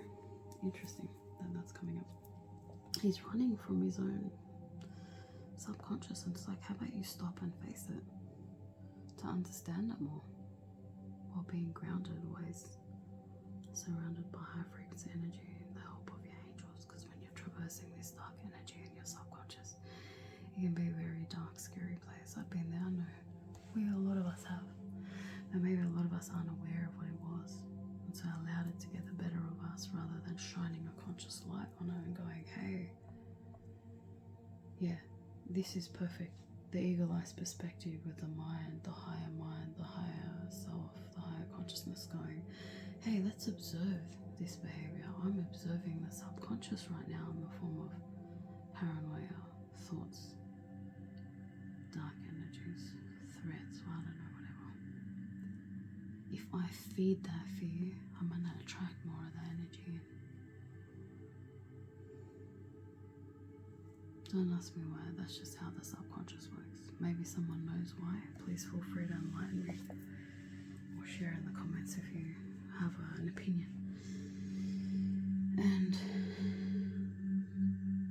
this need that I feel to be right or to show everyone that I'm right or smarter or better. Remember how I said chess piece? How smart, pride, the ego. Why do I feel this need? You know? Once I shine a conscious light onto this egotism and pride and need to feel better or appear better or superior, I'm able to understand it more because I'm shining a conscious light onto it and trying to understand it as I'm experiencing it, and thus get to a point where I harvest the inbuilt wisdom within every fucking emotion and go,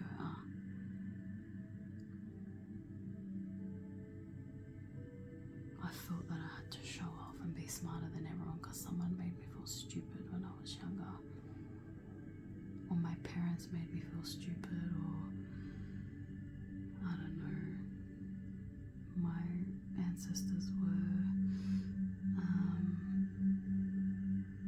tortured or imprisoned for being smart or being academics or intellects or knowledgeable about something. There you go with the Queen of Swords.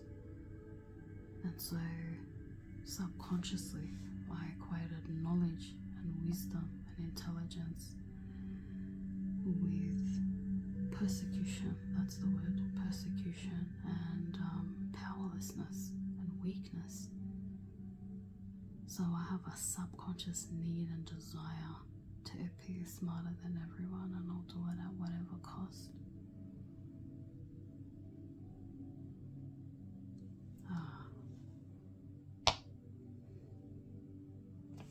Now I understand from a higher perspective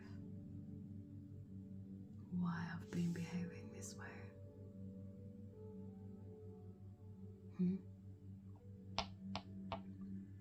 So now I can be free of this energy and this need to do this and behave this way.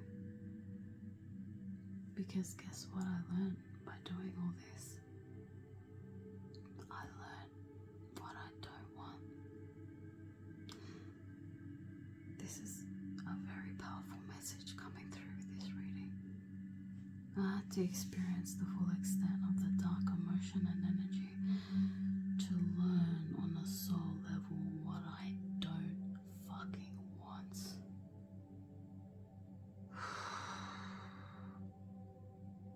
That's real powerful, and that's exactly what I was saying before, but at what cost? This is the Five of Swords. Look at the trail of destruction I've left behind. So how do I, or the rest of humanity, make sense of all this disaster left behind? And guess what destruction and death is? Yeah, that's the arena of Pluto, or Scorpio energy and consciousness. Alright, and this is where a lot of us are at the moment. We're trying to understand. I get this. Why did he do this? Whatever. Okay. Why all this? Why? Yeah? And this is straight away telling me this is going to be new insights and understandings about how the earth works, because the pentacles represent earth. These clouds is like enlightenment coming in from a higher source. In the traditional right away, these ace cards represent something coming from a divine realm. In this case, it's new knowledge and understanding about earth and life on earth. That gateway, that portal of knowledge and higher learning and knowing and consciousness is there and waiting for you. Well, I feel like this is going to be pertinent for, where was this, like this? With this group 2 reading, we just had a sneak peek into someone else's reading. How exciting. I'm an Aquarius, I do things different and I don't give a fuck. So, how exciting. Maybe your mind's telling you choose group 2, maybe your heart's feeling it. I don't know. This is very interesting. I love it. It's fun. See, now I have to pack up I'll leave these here.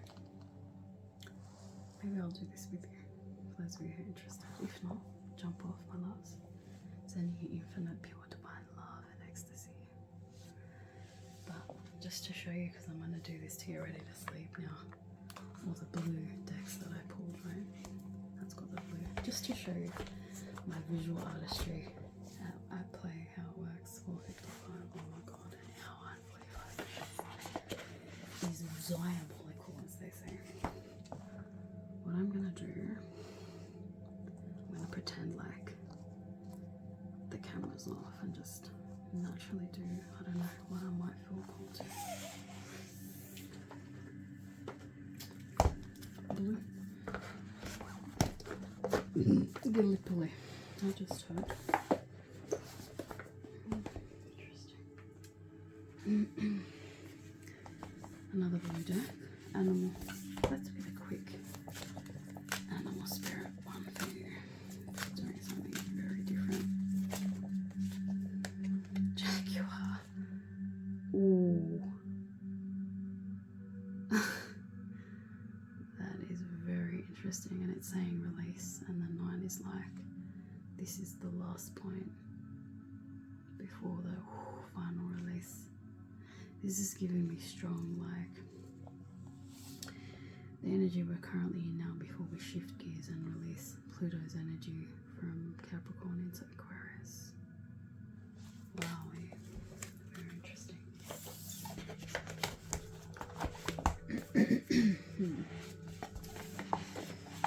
Maybe some people will enjoy it, but there you go. I'm doing it. I'm just gonna keep doing it. Another blue deck. See, I have them all out, ready to do. And it's gonna work out, and that's okay. These are pissing me off though, so I'm gonna switch them because I sleep here. See how they like that? No, I love them. That's the Virgo in me going, stop being so perfectionist. Like, man, whatever. I'm both. That's all good. Another blue. Let's get a quick significant take for some of you here who've made it this far. Oof. Blue again. Full moon in Aquarius. We're just saying Pluto in Aquarius. Oh my god, Pluto. Can you imagine next year's full moon in Aquarius? When Pluto's in Aquarius, it's gonna be fucking explosive. That's probably a day for some of you to take note of. Or the next full moon in Aquarius, if you're watching this before the 2044, because Pluto's still going to be in Aquarius and it's going to be transiting conjunct Pluto in Aquarius. If you're happy and you know, clap your hands. Sacred Destiny, another blue one. That's more blue on the cup, on the box, than the back of the cards. There you go. more blue. See what I mean? I don't know. Very color driven. I keep getting surprised with these readings, honestly. I don't know. Whatever. Yeah, this is my. Oh, the 12 cups was the only one sitting in there on its own. Oh, look at that. So cute. In this deck. Oh, you know what? Now I feel like doing a quick tarot pull for you. But let me keep packing up the rest of my cards. This is my alternate option. Deck. Sacred Destiny. And then I have these two. See what I mean?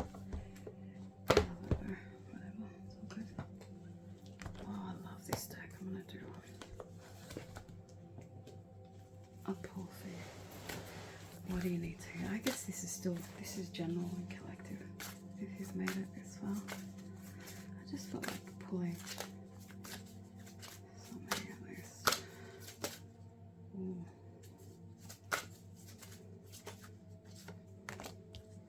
Choices. Some of you are gonna have choices in love. Come, this is like a free little mini reading, I guess. A choice to make.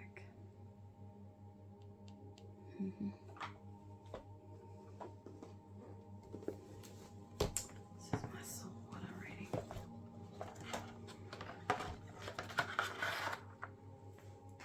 The reason I did that, by the way, is I was going to pull this out, but yeah, I'll keep it in there.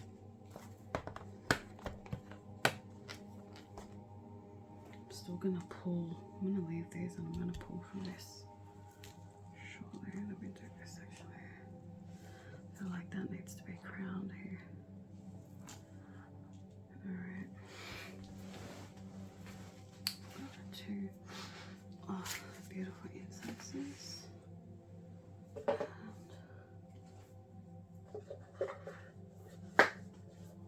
the only one that caught my eye that's unique was this red deck. So I don't even know if I still feel called to it, but let's do some tarot for you. What do you need to hear now?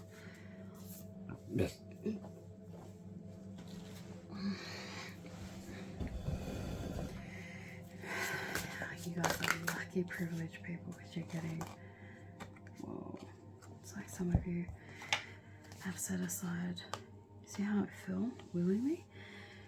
You've cast aside your divine fiery spirit and soul and essence. And you've given this self-imprisonment energy more power, and so this has fallen away.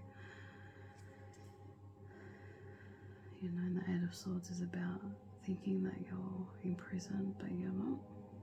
You just think you are, and that goes back to the subconscious. It's like, come back to your divine, fiery, passionate spirit and essence, okay?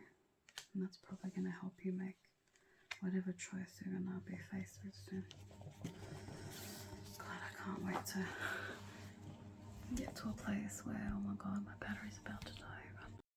Hello guys, I hope you're doing amazing. Oh man, let me turn this up. I've got currently like a crackling fire sound going just on YouTube, on my TV, and some gentle waves, and it's a beautiful night scene and the full moon, and there's a lot of blues. I just noticed. I had it on earlier just to wind down. It's currently 4:36 a.m. November the 6th, and you know, I left this as it is. I think it's been about 2 weeks since I filmed here, and I just got really busy, and I haven't had a chance to come back and sit.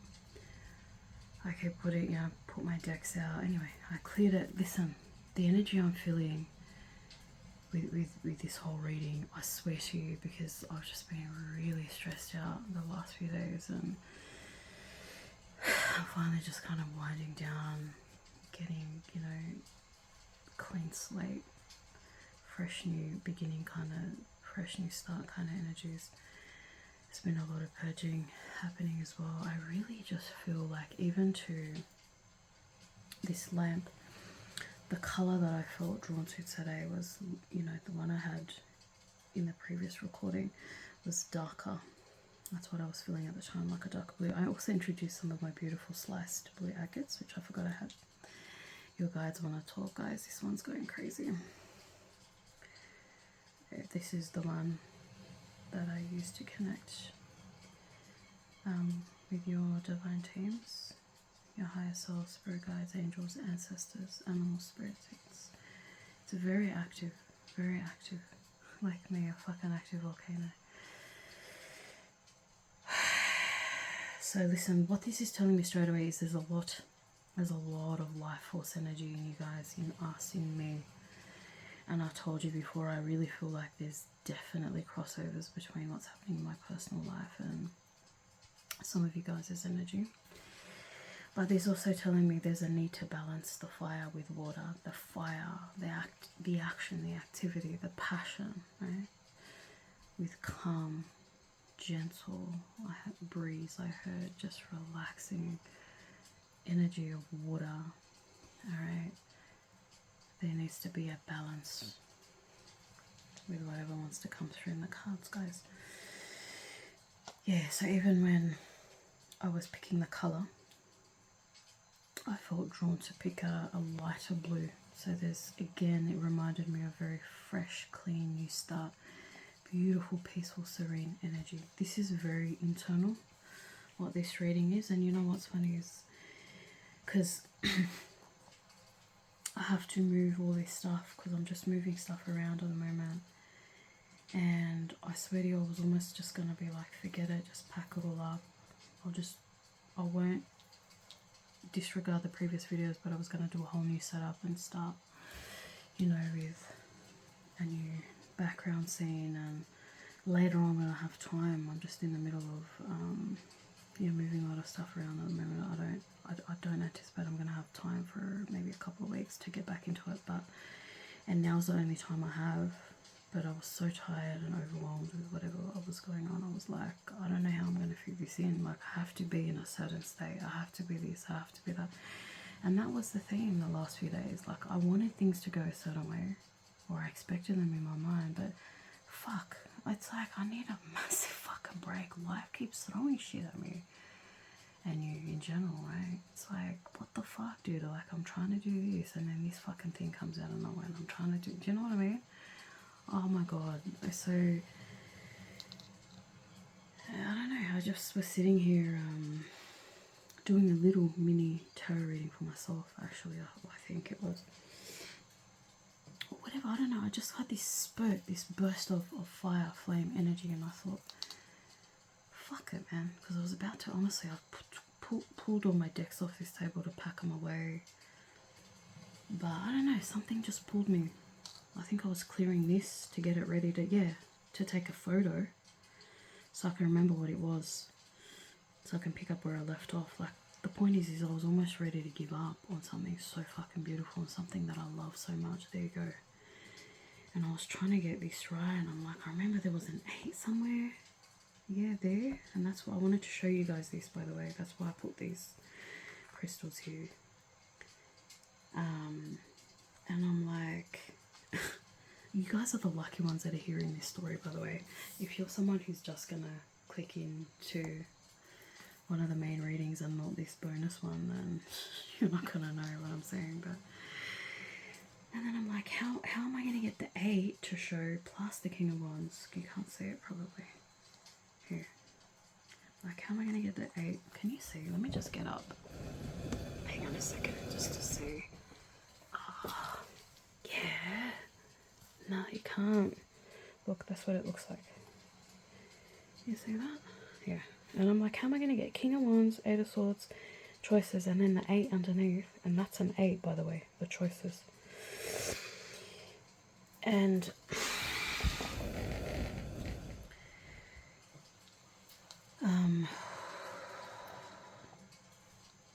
yeah, I was like, let me just pull these down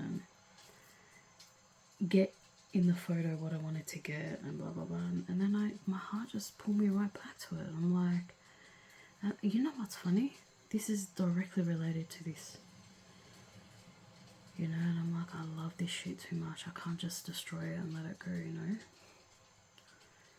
So I opened up all my boxes of decks and of cards. My decks, boxes of cards. And I'm ready to do this now. I hadn't planned it. I was in fact going to pack everything up and let's just see what comes out. I can't spend a lot of time. I need to sleep. Very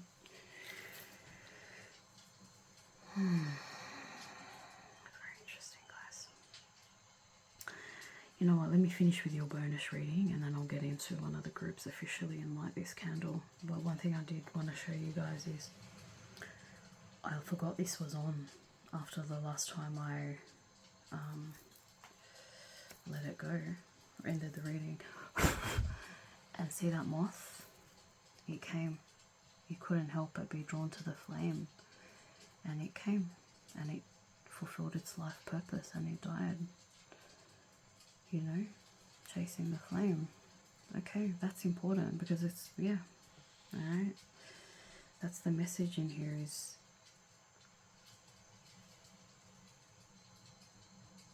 don't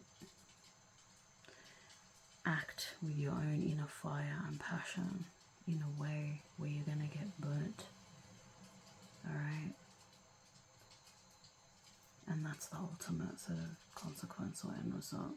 But it's also like being mindful of how intense your passion or life force energy or anger, because since we're talking about this topic, you know, with what's going on in the world, everyone's stressed out, man. I'm stressed out even subconsciously without realizing it, or being able to directly link it to anything specific happening in my life at the moment. It's like, it's, you know, a lot of us who have done a lot of shadow work and transmuting and shit and work with energy, we take on, we feel this energy in the earth more sensitively and more intensely than a lot of other people, whether we realize what's going on, why it's happening or not, right? So there's a lot of emotion is the point. There's a lot of fire, right? There's a lot of passion, there's a lot of hate, there's a lot of anger, there's a lot of sadness, there's a lot of intensity, all right? So the other message that I'm getting here for you guys now with this, which I don't know if you're going to be able to see this flame, I don't think you can, but I can see it. I just like it. I want to move it. Just leave it here. Is temper, and I came up with this recently, is temper your temper. Okay, learn how to balance your energy and control and harness your inner fire and emotions and stuff like that. Okay. So, my loves, getting back to this little bonus reading, I'm in such a different energy to what I was back then. I forgot what came out and what I said. But it's obvious, right? To me, this seems like what's coming your way. Oh, God, I just marked that. There we go, cleaned it. Is something, a situation where you're going to have to make a choice between two options. Alright, yeah, with the King of Wands and the Fire. Okay, that's why I wanted to keep these here, was to show you that I noticed the 8. Reiterating the 8 and the 8 of Swords here. Remember how we said 2 8s and 2? The 8 in this is also giving me infinity, so this is giving me like you're going to get an opportunity to connect with perhaps one of like 2 soulmates. It's giving me strong, intense, fiery, passionate, but yeah, the sun and the fire energies echoed 3 times for me here. Look at that. I think in this book, this is the Phoenix rising anyway. I can't ignore this, guys. and with the fire that I wanted to talk to us earlier. Alright? So, I feel like this is you at the moment, or this is, you know, you feel stuck, you feel imprisoned, and it's almost like, in a way, it's like you're ignoring, yeah, the abundant, purging, healing rain that's trying to connect with you. But your higher self knows that you're not meant to be here, and that you're, you know, an eternal soul. So the 8 to me, it's infinity, but it's also eternity in this case. And it's like,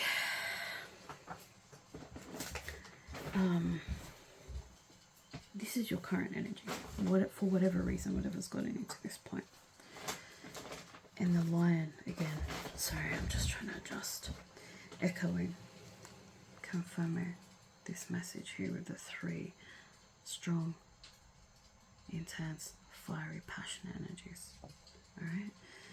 Now, what you want to do with your fire, those of you who are fire signs or have fire moons or intense fire placements, fire Mars signs, I'm a fire moon and Aries moon. I understand how fucking difficult and challenging it can be, but you want to get to the King of Wands. You want to be able to control and master and harness your own inner fire and passion and spirit and love and emotion and the intensity of it all to come into balance within your heart and your higher self, okay? So I feel like this is where you are now with the 8, and this is where your higher self is trying to get you to.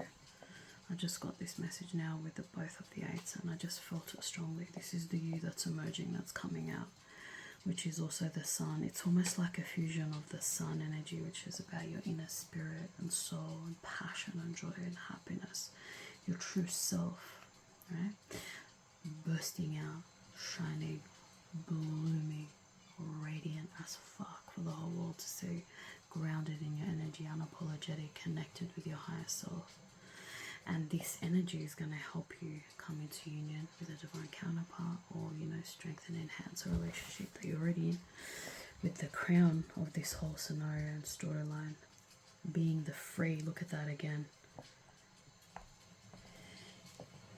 Wings, free, spirit, fire spirit. Alright, so there's a strong wisdom and direction here from your guides to really, really focus on mastering, grounding and balancing your fire, your emotions, your inner passion, spirit, love. There's definitely a lot of fire sign energy coming through here, guys. Fire, sun, moon, Mars in particular. And then secondary to that, I'd say fire ascendant. So Aries, moon, Aries, Leo, or Sagittarius.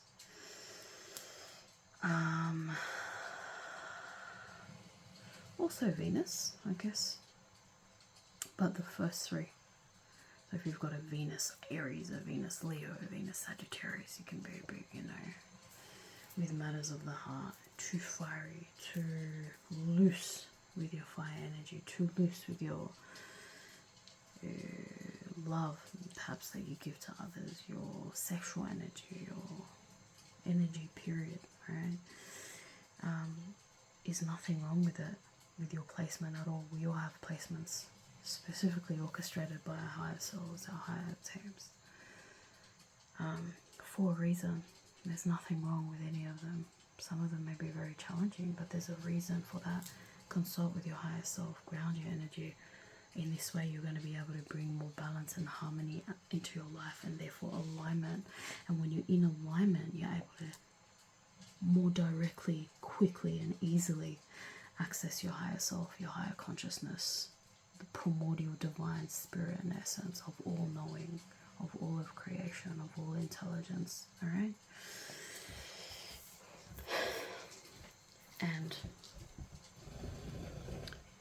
there's going to be a choice for you to make to get you out of this situation, to free you from this, which is self-imposed, by the way.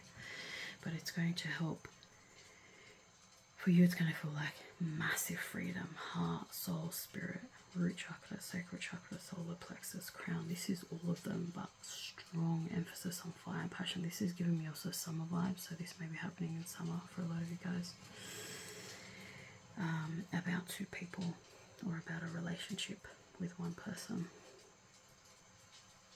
And the way your guides are directing you here to connect with the best choice is to connect with your heart space, your balanced fire and passion, spirit, life force, energy, is to connect with your third eye, align all your chakras, balance your energies to come into alignment, and from there everything will be crystal clear, my loves. And it's a very, very beautiful energy. I'm feeling it in my heart right now. It's very intense, but it's the kind of intensity. I told you guys I'm a fire, I'm an Aries moon, so mate, fuck, it's very, very difficult sometimes with this placement, because when I'm happy, I'm really fucking happy. It's all about emotions as kind of like a newborn archetype. There's no control, right? It's just like a fucking wildfire, especially Aries. Aries is the first sign in the zodiac, the Western zodiac. So everything energetically that is Aries on a soul level is experienced as a fresh newborn energy. So emotions can be very intense, very erratic. Anger is like explosive. With me, I've had all of that shit. Happiness, elation, ecstasy. So especially something I'm really happy about. Whatever gets my emotions, it's intense. I just fucking cried intensely earlier tonight. When it's pain, it's intense pain. When I'm crying, it's intense, sadness. When it's sadness, it's intense sadness. When it's grief, it's intense grief. When it's, you know what I mean? And it's wild, it's raw, it's like a fucking flame. It's a wildfire. And wildfires have the potential to destroy the whole planet. Even though, yeah, okay, a lot of plants will regrow, there's regeneration, but the point is, and remember how we yeah, there you go, we mentioned about the moth in the flame, and there's a strong emphasis here to really connect with your fire, spirit, and energy, and learn how to understand it.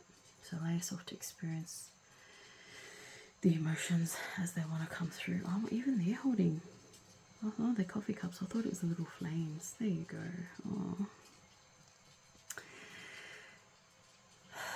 See, it appears to the outside to be flames, but you guys know it's just steam, because because you're the King of Wands. You've got a mastery of your emotions, and so it's like, really, guys. I understand how intense and erratic and destructive Aries moon energy is, and it's been very, very rewarding, and a sense of masterfulness within me when I've been able to temper and control my fiery, passionate emotions and energy. It's been very healing and rewarding. It just feels more mature on a soul level. It feels more evolved and wise on a soul level, you know what I mean? And it's just, it feels more in line and in union with my higher self and consciousness. And it's just, it gives you a really, like, inner, with that Kundalini rising and the Anima Mundi kind of energy that I'm getting here, the infinity, the eternity. It gives me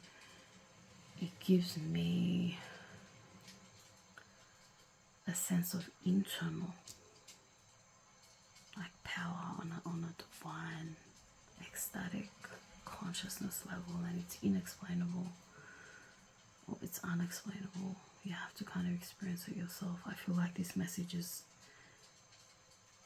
massively directed to those of you guys with strong, intense fire placements. All right, as I said, Aries, Leo, or Sagittarius, specifically mainly Sun, Moon, and Mars. Mars in Aries, to me, is very destructive in an unevolved state. Very destructive. Mars is about energy and action.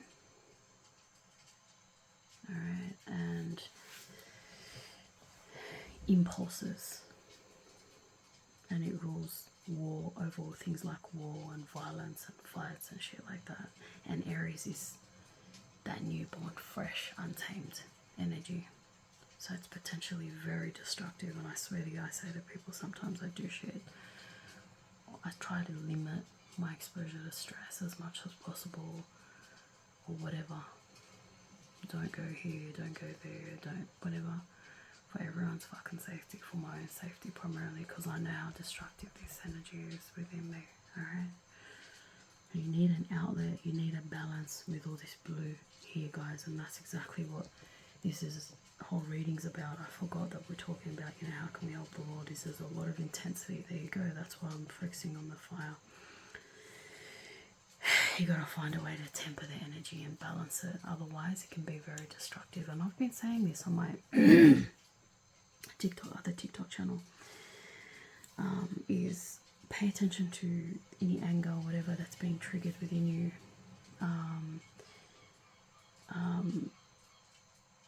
With all this stuff that's been happening in the world at the moment, it's getting more intense, and it's going to keep getting more intense. I hope I'm wrong, you know, but we've got Pluto in Aquarius, which is massive, coming in on November 19 or 20, depending on where you are in the world, and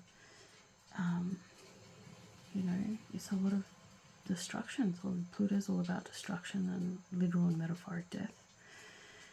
And Aquarius is, don't forget, Aquarius is ruled by Uranus, which is lightning, storm, thunderbolt energy, fast, rapid, intense, powerful as fuck change. When you bring these two forces and energies together, it's potentially very, very intense, powerful, explosive, destructive, or transformational powerful. Alright, so you need to learn how to balance and temper your energies and find a peaceful, calm outlet for your soul, so you can calm and master your fire. Wow, okay. Guys, I really have to go, but because I need to be asleep, I have to get up early this morning, like, but I just feel called to do this. So what I'm going to do is something that I wouldn't typically do, and especially with a topic like this, I get very intensely involved. And I would typically probably do 2-3 hours even, if I just let myself go and not put boundaries and control and rein it in. This is to myself too, because it's a very important topic. But I'm not going to do that. I'm going to challenge myself to hopefully do 20-minute readings for each. I'm going to pack this up. I think you got the message. Pay attention to, this could also just be about choices that you're making every day to help harness and balance your energy. And I forgot what the message was about this. I think it's like this choice that you make is going to help you start a new, some learning, mental activity, venture, learning, research, study, whatever, learning how to do something, whatever. That's going to make you very abundant, bring in a lot of abundance. And again, for me, abundance isn't only money. It's also like land, property, assets, investments, you know, business assets, whatever. Right? Okay. What I'm going to do, my loves, I'm going to start this reading now. Just stop this. I hope you guys enjoy that, by the way. Sending you so much love and ecstasy. I'm sorry that this is a bit weird and rushed, but yeah, I'm just kind of going with the flow at the moment, and that's life, right? So, see you guys in your reading. Love you guys. Hello, my beautiful angels. I hope you guys are doing amazing. If you're listening to the bonus reading, you'll understand what happened here, but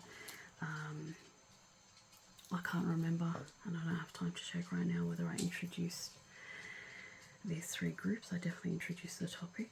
So welcome to your 3 groups or clusters or cards.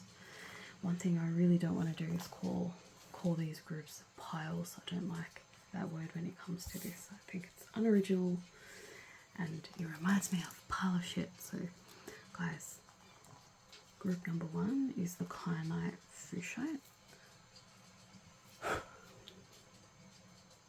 Okay. Group number 2 is this beautiful rough aquamarine. Gorgeous crystal. And by the way, let me know if you like, you know, introducing the crystals, but I reckon you will, because I don't do it every time. I'm very, very free and open and intuitively guided with these readings I've found. And the third one, which looks like a shoe, at least from this perspective, is a, oh my goodness, I don't know, I forgot the name of it. I'll have to look it up, guys. Oh, I apologise. But it's like a nice little aquamarine crystal. Okay, see how you're reading. Hello, my beautiful angels. Welcome to your reading with the Kyanite Fuchsite. I'm going to put in a, no, I'm going to forget the alarm. I'm going to set the intention. I want this capped at 20-25 minutes, and that's it. I honestly don't have the time. Cleansing. I'm going to definitely make this a series, by the way. I've decided let's collectively, together,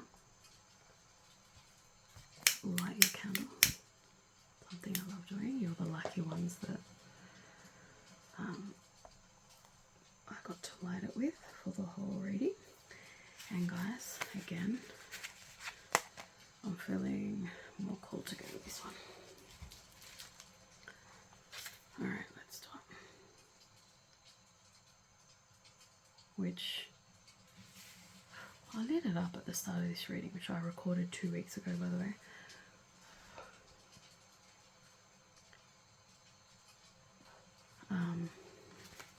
This is the one I'm using. It's got rose, jasmine, and lavender. Alright.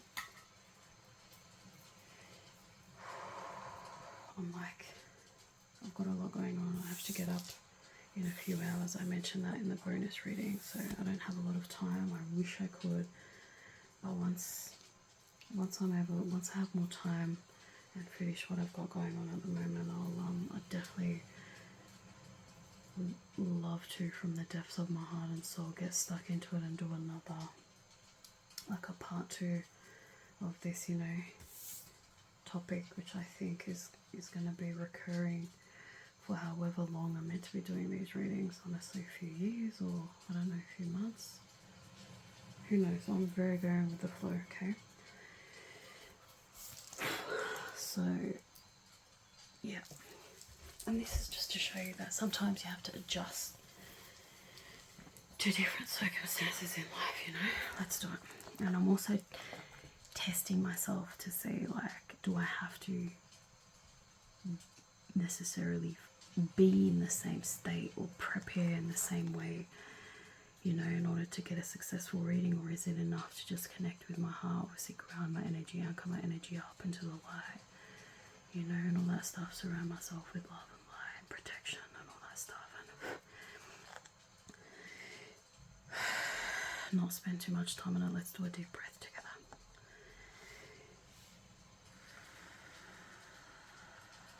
Preparing, I'm seeing an image of a pond with those little lily green things.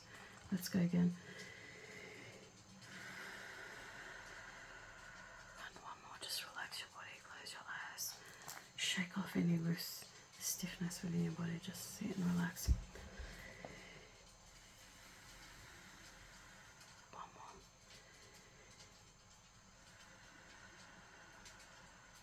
Okay, let's get into it, guys.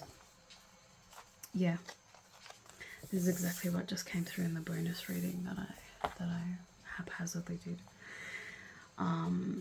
Is balance. It's coming back again, and even with the fire and water, which came through very, very strongly in that reading. So if you came from that bonus reading, welcome. If not, welcome.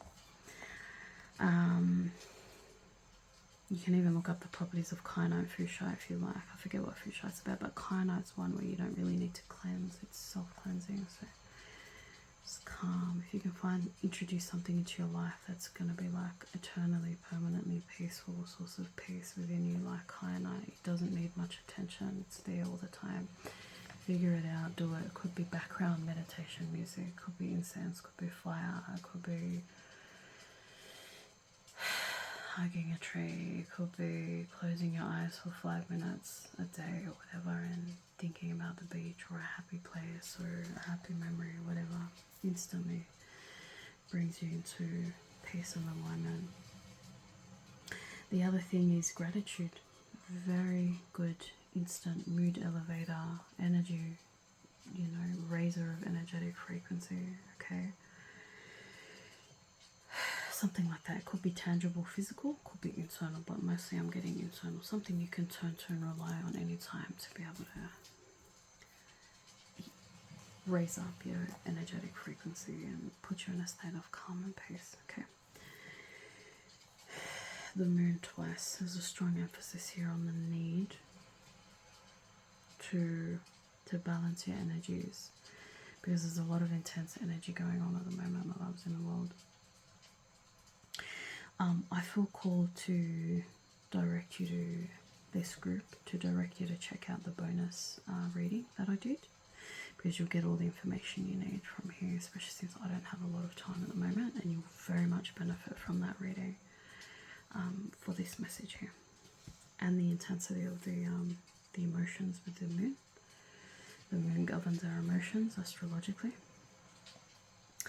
Definitely a repeating message. In fact, I'm going to leave these in the center just to show you that this is like the center of your reading, okay?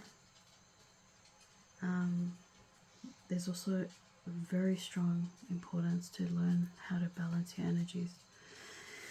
Feminine, masculine, you know, fire, water, whatever, emotions, action.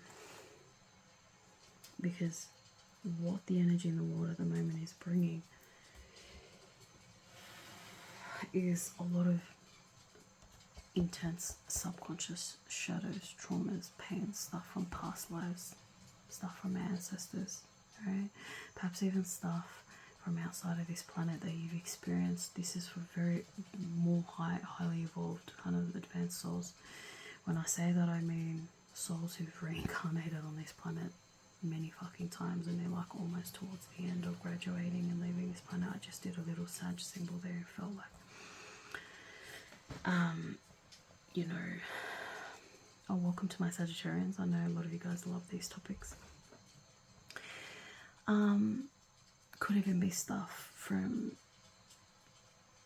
the experience your soul had outside of this planet, maybe even outside of this galaxy. Alright, really cosmic shit. Alright, and listen, I channel when I do these readings, so everything I'm saying is directed by your higher souls, and you're meant to hear. But yeah, I resonate with this. Okay, cosmic, looking at things like from even a cosmic karmic perspective, because there's more and more of us who are rising up in energetic frequency and consciousness. So a lot of us, our vision and scope of the world, reality and life and death and how life works on this planet and this galaxy and so on, is constantly expanding and expanding and expanding and expanding. So all of a sudden, where we understood life to be like this, you know, our peripheral, and we keep going, our consciousness keeps getting deeper and higher and broader and deeper and higher and broader, and our consciousness and the way we think about and understand and believe about the world and reality and life and death and everything to be, and divinity and the universe and the cosmos, keeps growing and expanding in a more intense and an expansive way. Alright, so you start then tapping into realms and energies and realities of consciousness outside of planet Earth, and outside our limited scope of the reality of the human being, the existence of a human being, with, you know, the senses and all that sort of thing. And you start to bring in different, I don't know why I just heard egalitarian, I forgot the meaning of that word, but different, more, if you want to look it up or let me know, feel free. I'll probably will forget to look it up because it's not really relevant for me, it's more for you. you can't help but bring these, hello to my Aquarians and my Sagittarians and my Pisces, this is our arena, to bring these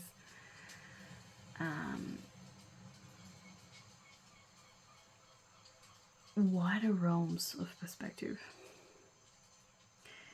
and of consciousness back onto this planet and relate it to life here and how we experience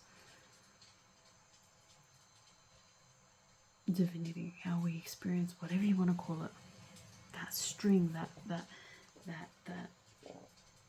theme, the spirit, the energy of whatever it is we're doing right now.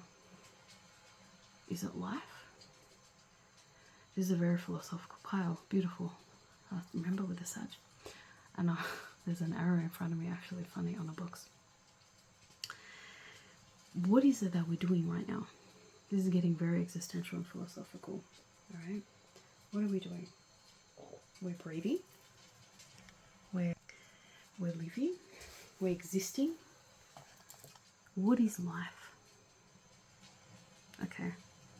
I feel like this pile, this group, sorry I said pile. Fucked myself up. This group is how you can help the world, I feel, is to go within deep, question things on a deeper level. Alright? Around life and death and the world and reality. Very Sagittarius 9th house energy. Alright, about God, divinity, the concept, the spirit of God, divinity, the creator of us, human beings, the planet, the galaxy, the whole universe, the cosmos, animals, all the little beings all over the place.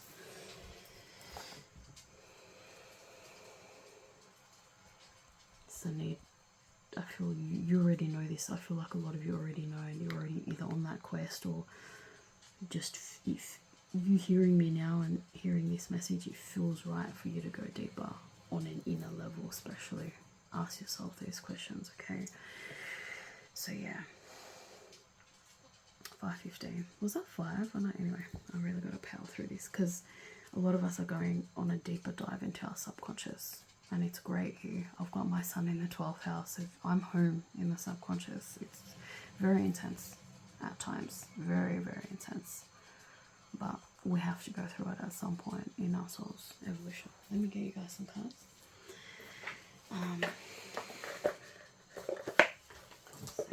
I like to, when it comes to looking at current energies, when it comes to this sort of thing of like, I need to set the reading to 20-25 minutes. I don't want to sometimes have to do alarms or whatever, rely on external stuff. I've set the intention to my higher self, to my team. They'll intuitively guide me to it when it's right. Yeah. Current energy.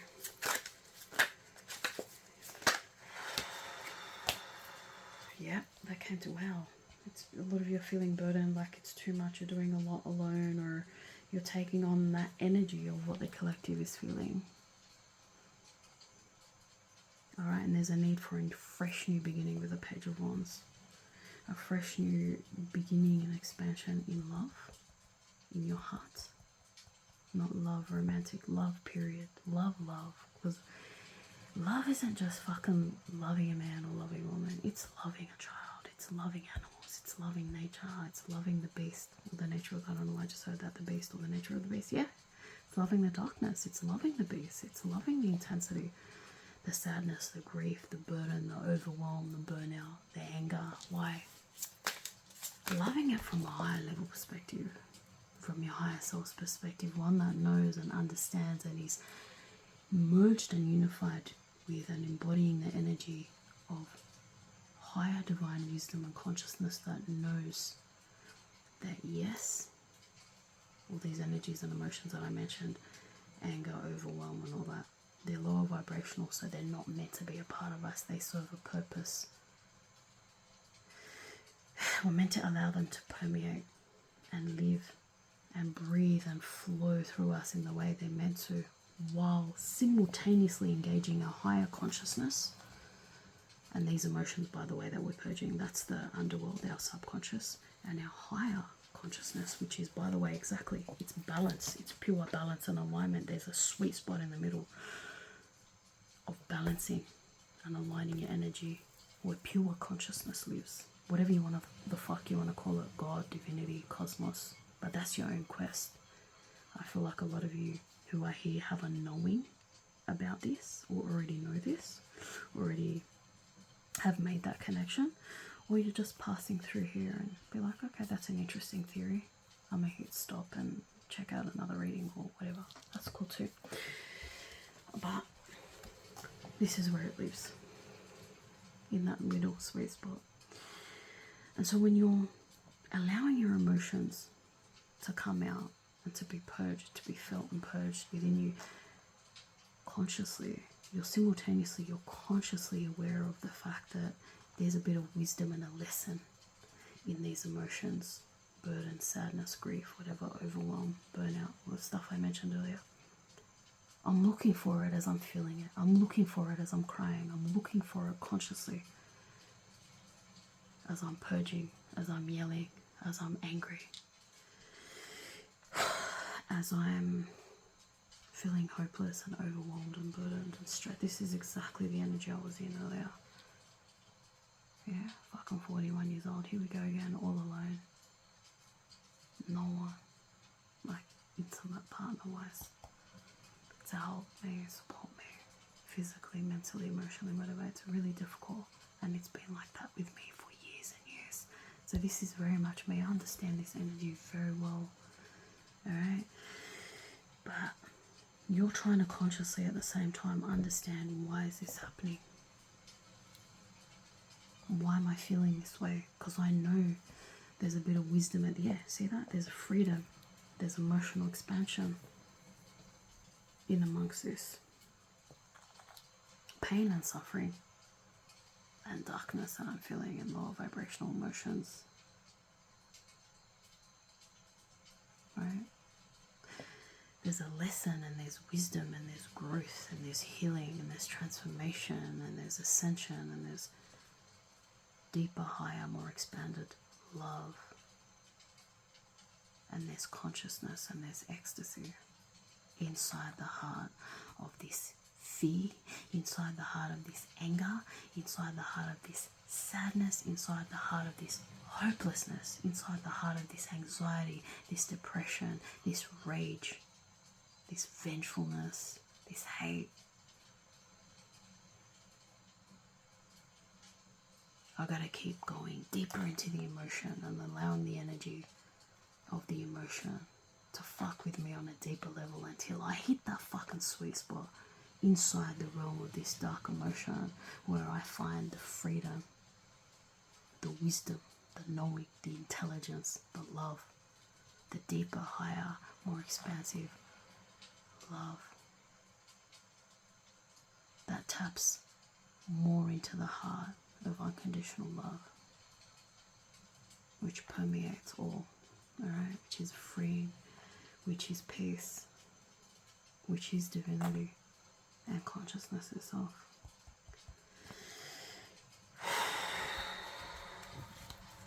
Wow. Yeah, that's what this is all about, I'm learning. And so what happens is you get to learn that the intensity of the darkness and the pain is part of it.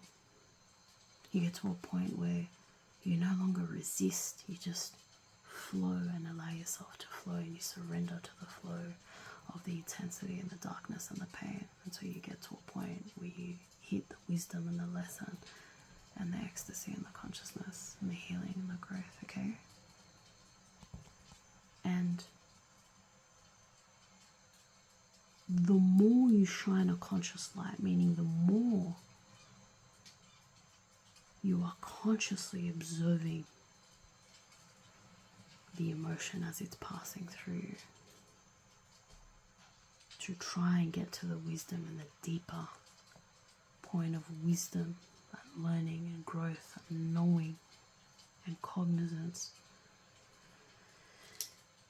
and healing and growth and alchemy within the emotion, the quicker and easier the storm's going to pass within you. The quicker and easier the tumultuousness, yeah, of the inner rage and the intensity of the inner rage and emotion is going to pass through you by crying consciously, by being angry consciously, by being scared consciously, by being jealous or vengeful or hateful, any of that shit consciously. Go, why the fuck am I feeling this way? Go deeper. You got to be friends with yourself on a more deep and intimate level. Learn how to do that more, and that's the best way you're going to rise, okay, and grow within and find your inner power and strength. Alright, and the light I just heard, yeah, again with the balancing energy, give and take. If you feel called to, get involved in some kind of charity work, volunteer work, whatever the fuck. Alright, donate, give energetically of your time, your resources. That's what the Six of Pentacles is about. Come back into alignment and balance to get you back into that stream of consciousness and love. Exactly, with the love card. Yeah, look at that.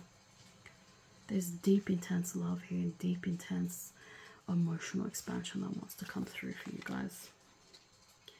And the only way you're going to feel that is to be conscious while you're doing your shadow work and your purging, and consciously be aware of when you're feeling low or high, up or down, whatever. Always you want to come into balance. You don't want to be too high, you don't want to be too low. Balance, okay? It's to the point now with me where it's day by day, sometimes a few hours at a time. I'm up, I'm down, I'm up, I'm down, and I know it's because I'm more conscious of it, and it's like, I know, okay, let's temper this energy to come back into balance and alignment, right? This is advice, guys. Take current energy. Oh, there's a lot of beautiful, beautiful, beautiful, intense love energy. I wanted to pull this out earlier.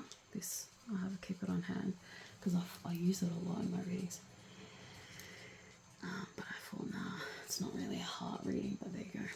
That's confirming it. Alright, a lot of love here. I just feel like I want to leave it here. Here for now, then I'll move it here for some reason. Yeah, guys, let me get you some more. Yeah. Some of you are going to be merging and unifying this emotional quest and deeper thinking with your mind, engaging your mind. That's a beautiful balance too. Allowing your heart to guide you, but then calling in your mind too, right? There's another beautiful way of getting into that stream of consciousness. Alright, is to utilize your feminine and masculine energies. Look at that, we've got Ace of Cups, which is feminine, emotions. Fire, alright, is masculine. Balance. Pentacles is feminine. And then we've got feminine, feminine, feminine. And the thinking woman, which is thinking is Mercurian, is the mind, which is masculine. But in the woman, the archetype of the feminine energy, that's a balance. Alright, so again, echoing that balance to get to this beautiful stuff. And when you experience it, I'm telling you, there's zero question. Sometimes it makes him a bit cold and detached when I talk, and you've seen some of my other videos how emotional I get. I've got a beautiful balance of both, right? And it's been a lot of hard work over the years to keep balancing, and I'm constantly always balancing. When you experience this shit, this ecstasy that comes from connecting with your pure divine self, pure love, pure unconditional love, pure divinity, pure consciousness, it's deep and intense and high and broad and expansive in a way. This love that you feel in your heart, in the ecstasy that you feel in your heart, it's like nothing you've ever experienced ever. Like nothing you ever knew existed. But I'm also still simultaneously, while this is happening, trying to ask myself and understand, is this what this is all about? Is this what all the intense pain and suffering and fucking genocide and craziness in the world and fucking violence and the mass violence and the mass wars and murders and all that fucking crazy shit and power struggles and dark power, is it just about getting this feeling? I'm very strong with my 9th house and Sagittarian energy. I'm actually a Sagittarius stellium. I forgot about that. I just recently realized, I'm like, holy shit. So I'm more about these topics. I'm always trying to understand more deeper. What's going on? What's the wisdom of what's going on?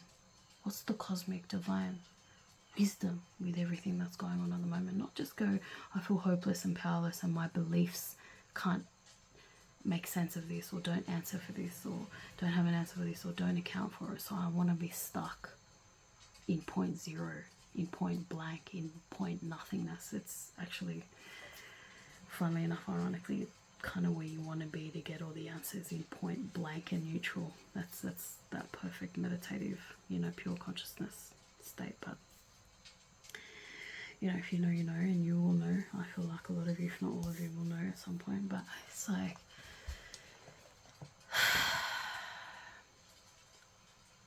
what is it all about? So my beliefs are constantly being re-examined, challenged during this time. Right? It doesn't end. It doesn't end. Okay. What other cards do you guys want? I say I really want to do this forever, but I have to put an end to it soon. Let's get some last 3 cards for you. What do you need to hear? And I'm not even doing it in the typical way I would typically. Current energy, but no. Very, very open and going with the flow. These two are going to come out.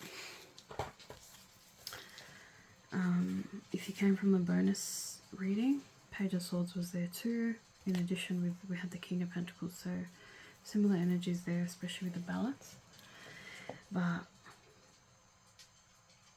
yeah, page of what's going on in the world at the moment is causing a lot of us to break any existing beliefs we've had about the world and reality and life, and go on new quests, learn new things, ask new questions, read new things, research new things. All right. And the final advice here from your higher self and guides is keep at this. The Knight of Pentacles is about consistency and discipline and planting seeds and, you know, methodical, just consistency, and keep going, because this is going to yield results to where you need to go. You may get you to one point and you end up changing in a year or whatever, but you need to keep at this. It's this eternal quest, yeah, with the thinking woman, exactly. That's going to help bring you into balance and alignment and give you the answers you need on an individual level. Okay?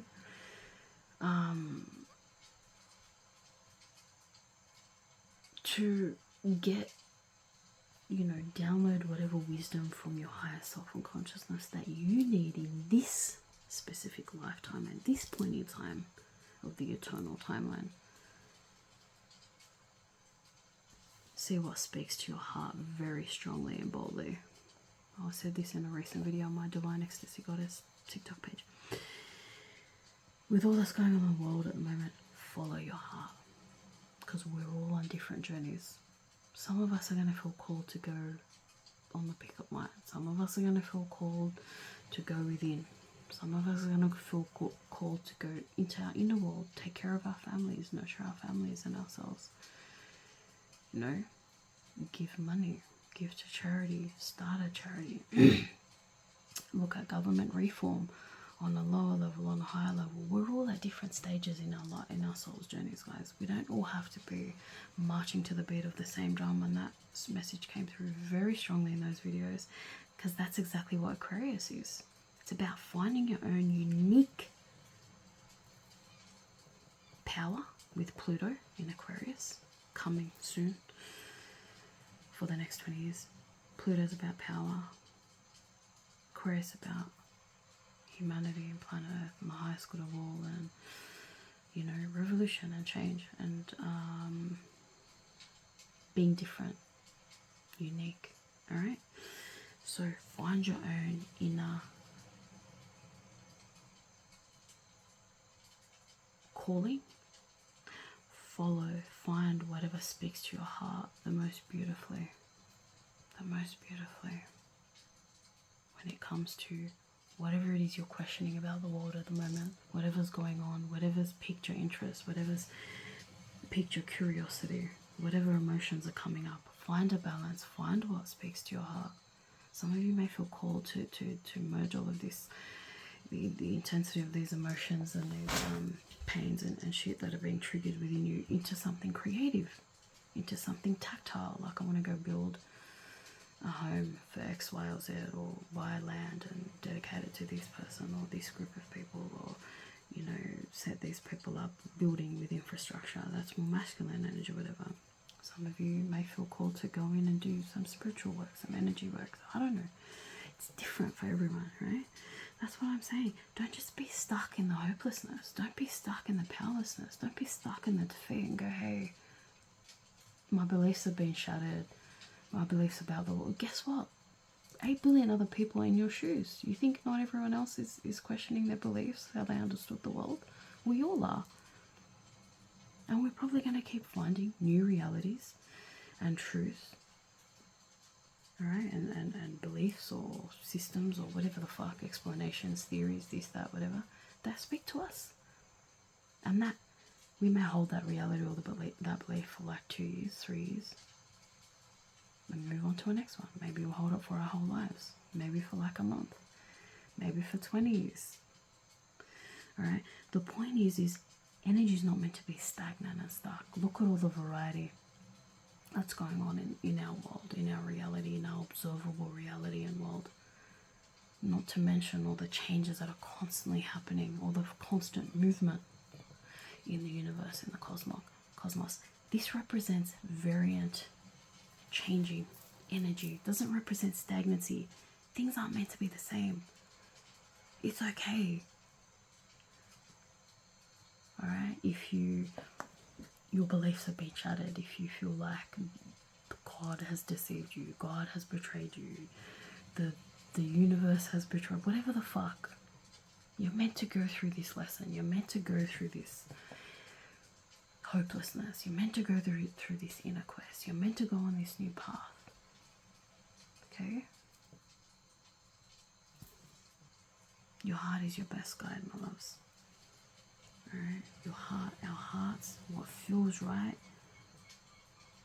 that's what's always going to guide us and lead us to what's best.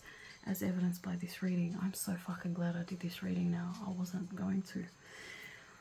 I have to end it though. My loves, because I've got to power through the next two. And I hope they're as beautiful and comprehensive and intense and, you know, insightful as this beautiful reading. Go with the flow. Follow your heart. Figure out your own inner balance and alignment. There's this beautiful, beautiful, amazing, ecstatic heart and love expansion within you that's bursting at the seams. That's just waiting to meet you.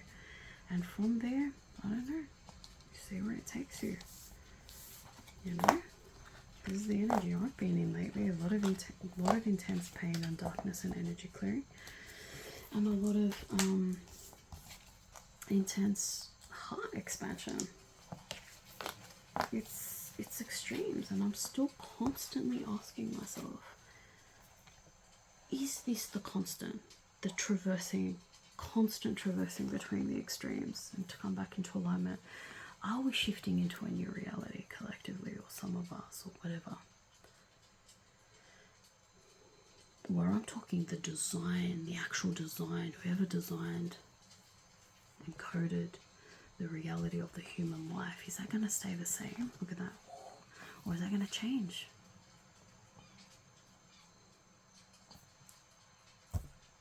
Did we lose something along the way, humanity, that we need to go back to? Or are we collectively growing and rising and evolving? Is the intense and the intensity of the darkness and the pain and the destruction in the world and the suffering and the deaths, the never-ending, intense, you know, deaths of human life, is this all part of a collective evolution, expansion, in whatever? I don't know, that's for you to You ask yourself and figure out, you find out for your own self. So you got to find your power within. Get out of the hopelessness. We're not meant to be there. Find what speaks to your heart in all this. Follow that trail, because that's your best guide, your heart. That right there. That's going to give you everything you need. Alright? And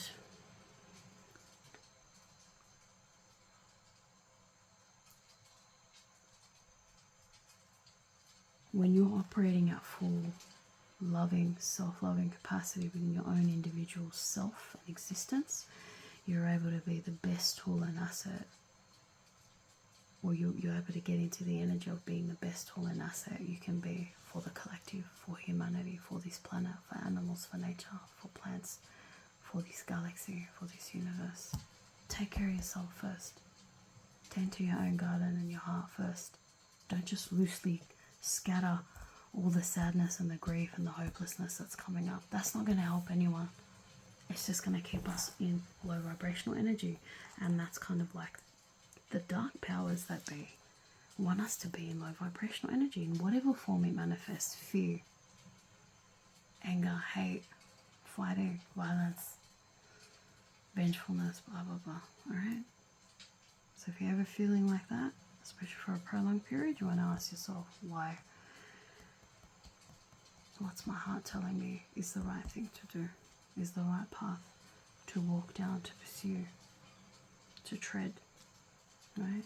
The right direction that my heart's pulling me towards, the right person, the right environment, the right city, the right country, the right place, the right job, the right work, the right, whatever, yeah? Okay? I'd love to keep doing this longer, but I really have to go, guys. Send you pure love and light and ecstasy from your higher selves. Back to you. Hello, my beautiful angels. Okay, 5:40. Welcome to your reading. Oh my god, the bonus reading in group 1 have been fucking amazing and interesting so far. I'm really trying hard to rest my foot, push through these readings so that I have time. I should have been sleeping a few hours ago, but it's all good. With your beautiful rough, raw, natural crystal aquamarine. Or apatite. Sorry, it's apatite actually. I'll get that right. In the when I name the crystals. Let me just cleanse the energy. Freshen it up from the previous reading. Okay. Look for, yeah, exactly. I've had that song in my mind. Look for, from Sir and Major 9 or whatever she's called. Look for, what is that? Different something in the same space.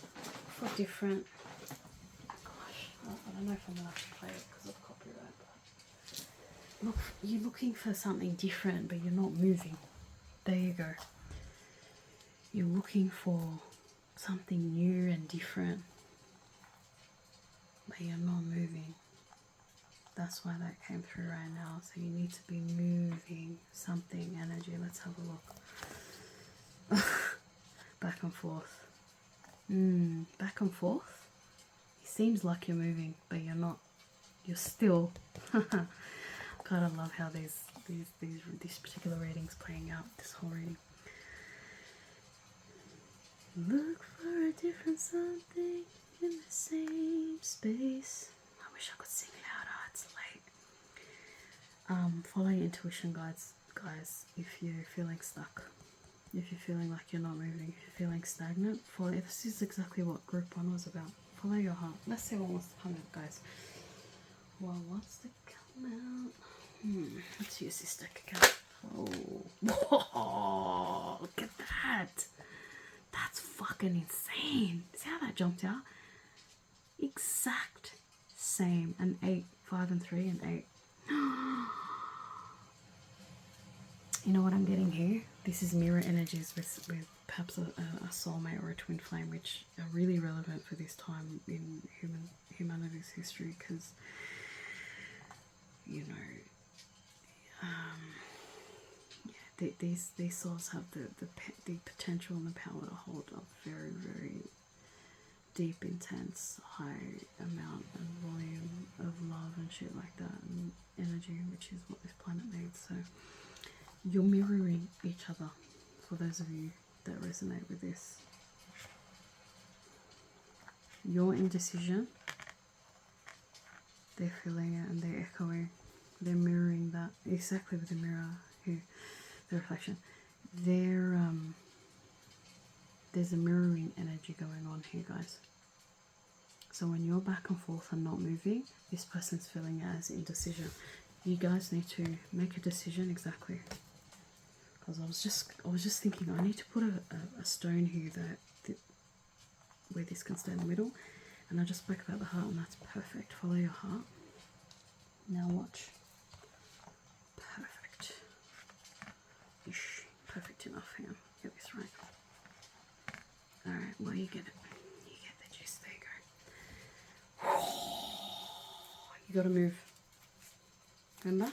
See how I was saying that? Staying in the same position, but thinking. You're changing energies by exploring this idea or that idea or this option or that option or that path or that path or that. You're not actually moving. You're staying stuck in the same space. Thank you, sir, and Major, or whoever it is. Look for a different love, all in the same space. Some of you guys are trying to think, how can I make more money? Look at that. Money, money, money. Once you get out, move, shift your energy, move your energy. Physically, emotionally, mentally. There's a deep need here to shift your energy and follow your heart, guys. I have to remember the topic of this reading. There's see how there's a lot of mirroring energy. So maybe the energy, the message that wants to come through here, the word at the bottom, is I'm feeling these two decks is there's a higher self that wants to come through, that's waiting to connect with you once you get out of this stagnant, indecisive, not actually moving energy. To me, this blossoming abundance and cornucopia with the world at the bottom, which kind of is another representation for the energy or the definition of the cornucopia, is having everything, right? To me, this is very much giving me having everything from within, but also from without, with the blossoming abundance in the material tactile worlds, but not necessarily money, in ways that feel more fruitful, ironically, and abundant for your soul, for your heart, all right? So this is what's waiting for you, for this particular group. It's very much an internal spiritual evolution, an internal rising up, an internal, let me just quickly get your card for here so that it can be more balanced and I can focus on your reading. We'll pull them up later though. Shortly, hang on. God, give me one, guys. Don't give me multiple. Just one. Just one. There you go. True love. Yeah. Wow. Discovery. Some of you guys are gonna have a realization about something or some more too. But how can you help the world is help yourself. That's exactly the message that came through in the first reading. Focus on expanding and growing your heart and consciousness by being in balance. Right? But specifically this group's about shifting your energy. Shifting the energy in the way you think in your mind. Shifting the energy in your heart, the way you're feeling. Right? How you're processing emotions. Shifting the energy in your body. Literally getting up. Rather than sitting down all day or laying down in bed. Like, get up, move your body. Walk a few steps. Squat. Bend over. Stretch, relax. Get medical and health advice about how to do these things safely. Yeah, do some stretches. Do some exercise. Walk, swim, whatever speaks to you. Alright? Run. Whatever you do for your physical activity, dance, shift your energy, move it around. That's going to help. shift the energy of your consciousness and your higher love within you and help you see things clearer. Alright, which is discovery. That's going to help you discover something. The fact that he's holding it between his third eye and his crown, this is giving me from a higher level perspective that you can't see. That's the only thing that's whited out. You can't understand it in our physical senses of seeing, hearing, tasting, smelling and touching, but you're going to be able to understand it on a psychic, intuitive, heart, deeper heart, wisdom, knowing, cognizance level. Alright? Power and very, very intense. Beautiful, intense. How can you help the world at the moment, guys? This is exactly what I was saying in group 1. Find your inner power and balance. Some of you guys may feel called to the bonus reading. That was about balancing the intensity of your fire energy, your spirit, your life force energy, okay? With water energy, calming. Yeah? Okay, that wants to come down now. You get the message, yeah? Ah, look at that red. That's catching my eye. And I was just talking about fire. This is going to help you guys make a decision. Oh, this is reminding me of bonus. If you felt called to the bonus, check it out, because there's an echoing message here around balancing intense fiery energies. Perhaps in doing so, and remember how that was, what came through in that reading was the card. Oh my god. See how it came through as though to, okay, now I know. It was choices. I'll show you it. This one. And it was also the number 8. It's like indecision. So what's going to help you make that decision is coming into balance and alignment with your inner energies, your feminine energy. So whatever you do feminine energy wise, your emotions, your intuition, your psychic energy, your meditation, flow state, your creativity, all right, your nurturing, your love, the love you give and receive. And in your masculine energy, yeah, your thinking, your logic, your mind, your rationality, your body, your physical body, tangible stuff, bringing it together into alignment. Your feminine, masculine energies, exactly, follow your intuition to manifest this true love. Being in alignment and in union with your higher self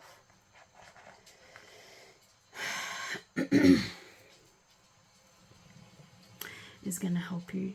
It's not only about having a romantic partner, it's about finding that real, true, deep, pure love within your own heart. Within your own heart space. See how that's reflected back on her? See? That's exactly, this is self-love. And once you have that, this is the power. Exactly. I just realized as I was about to say power, that we had the power. This is the true, strong, pure power. Is constantly coming into balance and alignment within yourself, within your own feminine, masculine energies, and allowing your heart to keep breaking open and grow and evolve and expand in love. Is to keep deepening the intimacy and the intimate relationship you have with your heart, and the love you feel, you allow yourself to feel in your heart. This is the pure divine wisdom and consciousness and power, in more expansive love in your heart. And that's only going to happen by you surrendering to the pain and the darkness in your heart, by you surrendering to the pain and darkness in your heart.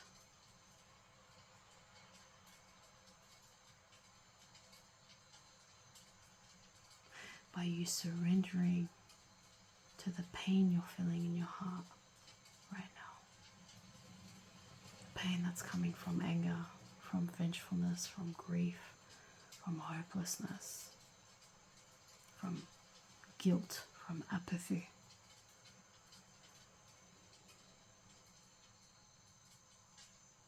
Alright? Let it hurt. Let it break open.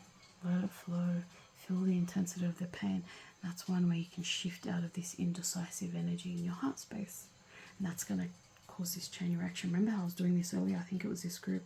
It felt like some kind of a wheel turning. So this is the Wheel of Fortune energy, ending of cycles, karmic cycles. You need to shift something energetically, even if it's within, to allow this wheel to keep turning, because otherwise it stays stuck and it can't get you to where you need to go, and it can't get your heart to grow and expand. It can't allow you to feel more blossoming love within your heart, soul, and spirit and essence, and therefore you can't grow and rise and heal into your higher self. All right, it's very clear here today, guys.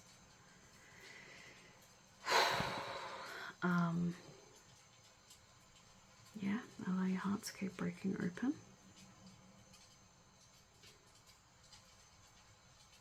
And keep feeling deeper, higher, more expansive, intense, beautiful, divine love and ecstasy in your heart. Because when you do this, this is how you're going to help the world, is by shedding your own tears and darkness and pain and traumas and torment and torture that you're feeling.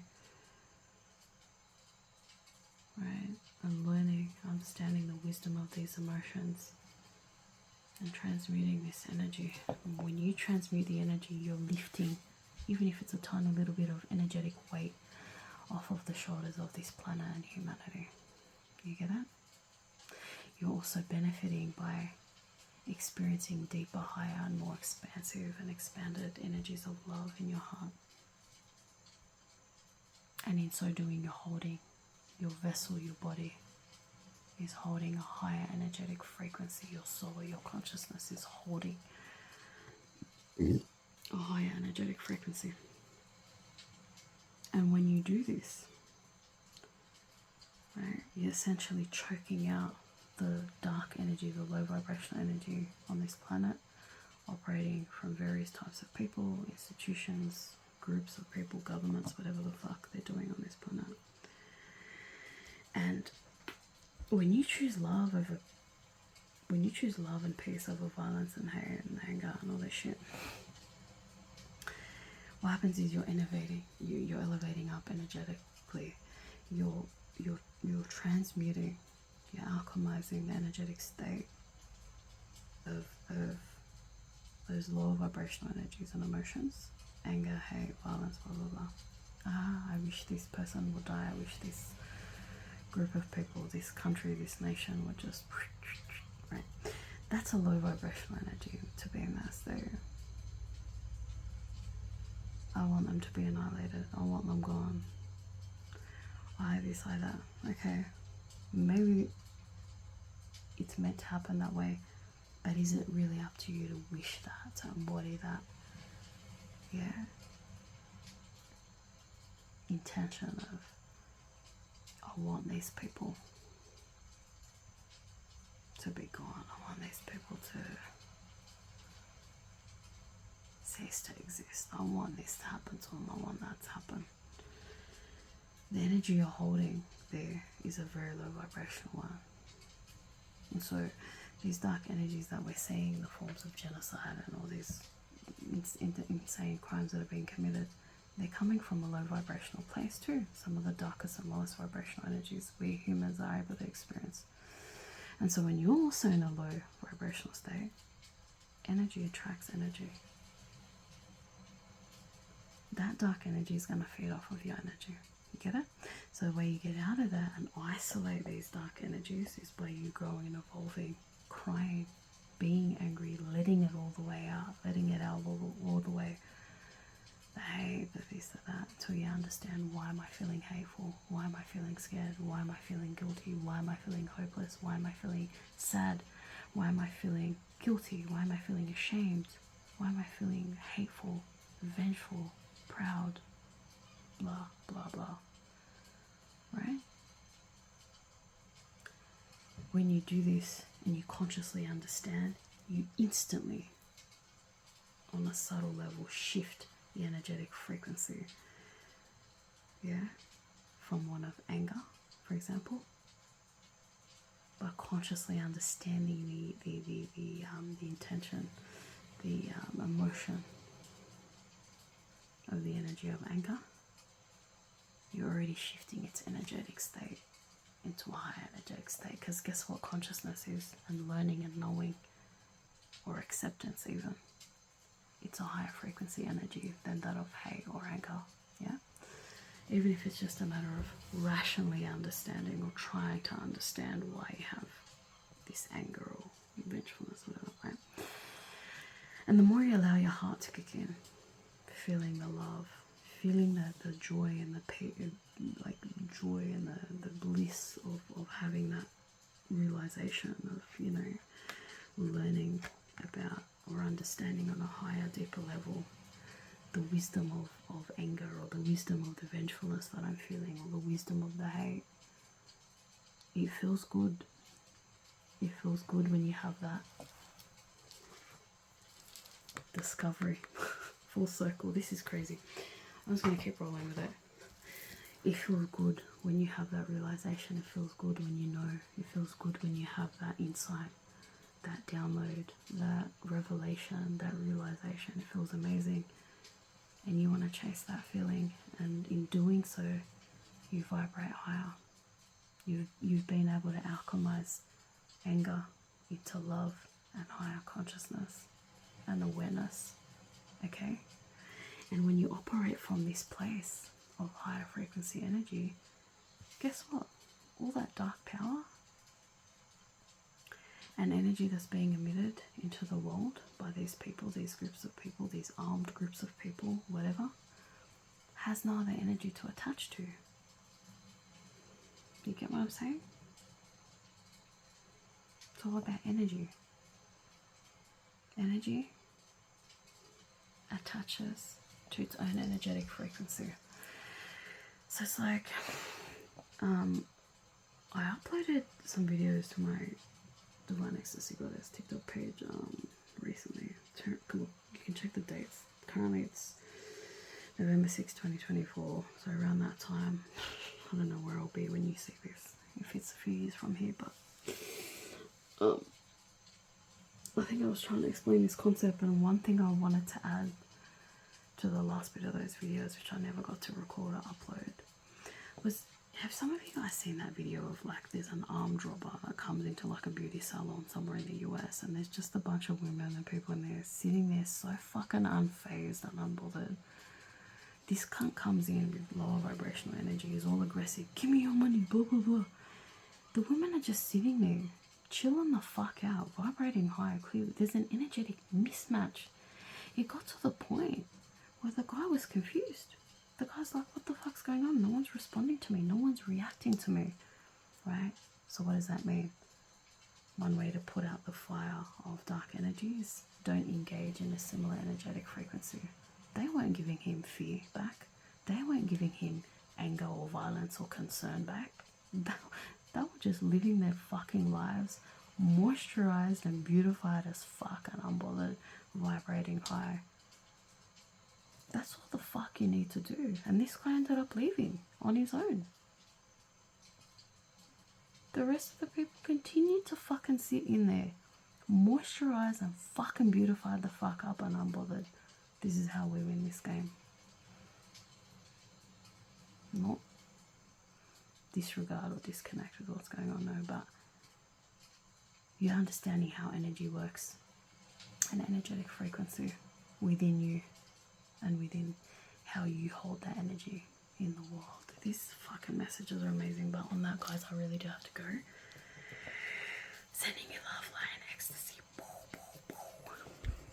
Hello, my final group. Welcome to your reading. I think I've done about half an hour each reading. This is amazing. 6:02 a.m. November 6, 2024. Don't know why I'm saying the date. The last two groups have been surprising and amazing for me personally. Holy crap. Let's see what wants to come through in your reading. How can you help the world? Don't let pride get in your way. Well, that's very clear.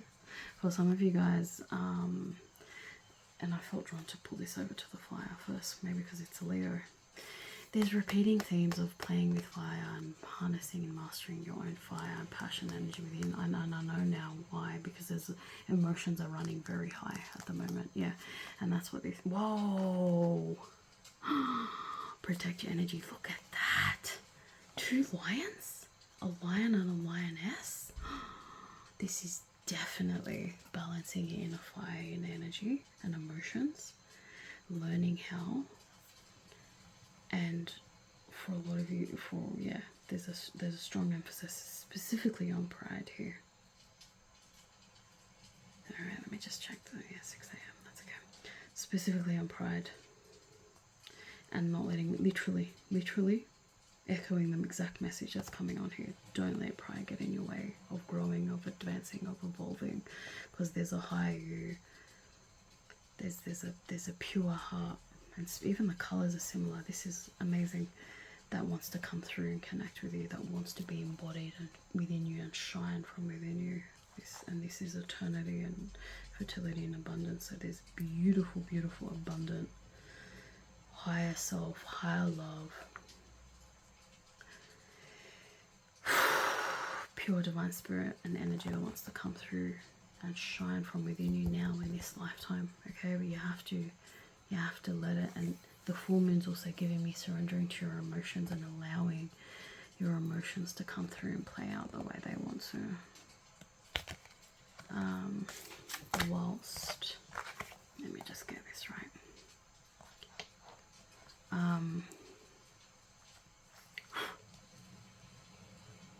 Your emotions to come through on the full moon energy, the intensity of them. Wow, whilst being very grounded and consciously protecting your energy, or asking your guides, your higher self, God, whatever you believe in, on a higher plane of consciousness kind of level, asking those energies to come protect you. Definitely lion spirits coming through very strong here. There's a lot of interplay and crossovers with all of the cards so far. I was just saying the abundance with the hair, cycles, starting of new cycles. Even here we have 21 and 31.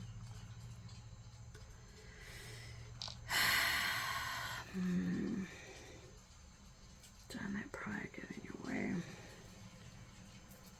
Don't let pride. How can you help the world? Have a mastery and balance of your own inner fire and emotions. Connect with your higher self. Some of you guys are connected to, on a soul level, extraterrestrial energies, which really just means extra is outside of, and terrestrial is terra, is earth. So outside of this earth, Lyra is coming to mind. Different constellations, star systems, planets, maybe even galaxies. But also like higher vibrational energies in your group, your divine teams, want to connect with you and want to pass on some knowledge and wisdom. But for some of you guys, there's pride that's literally getting in the way of your own self-growth and evolution here, but it's of a very high, out of this world, out of this planet caliber. I'm feeling it's almost like this is the earthly that's connected with the moon, and it's so proud. It's not even allowing the beauty, because the moon represents emotions, and this is where the focus is, on the emotions. It's not allowing the beauty and the purity of this higher dimensional, higher vibrational, pure, divine, ecstatic love and energy to come and shine through.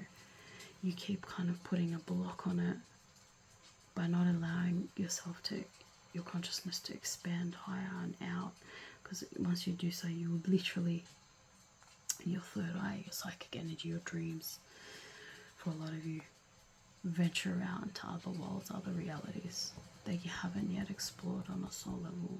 Okay, with the sleeping beauty image, almost a lot of you guys are going to be having dreams about this, perhaps even from this point forward, because it's almost like this message coming through is, now that you know about it, this is your higher selves and your guides and your divine team saying to you, now that you know about it, we're going to start showing you this in your dreams.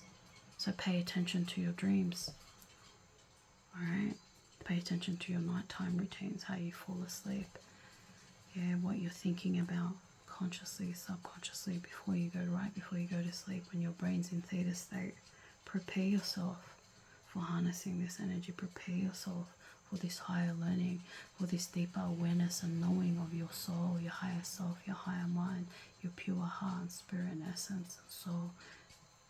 This deeper consciousness, right? This more expanded part of you in your soul that a lot of you guys haven't yet met as an infinite eternal soul, or rather as an eternal soul. So this is very exciting, guys, but a lot of you guys are letting pride get in your way, and I really felt that melt more since I've gotten into this reading. A lot of you guys are allowing your heart, I can feel it in my heart, to shine through. I really feel like, yeah, I've got one here actually, like an orange heart or something, because I usually have this heart on hand or this heart, but it's like, no, I want to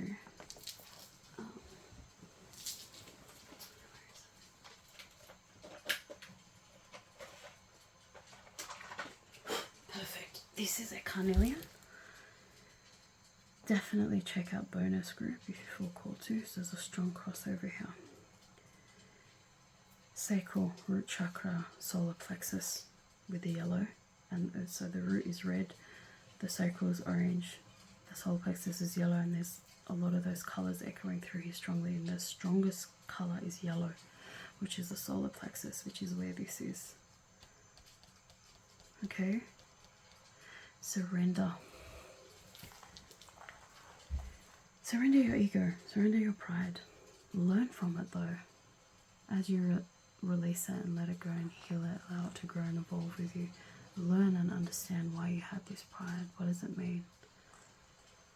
These are the lower 3 chakras that this group is being called to focus on and connect with. Alright?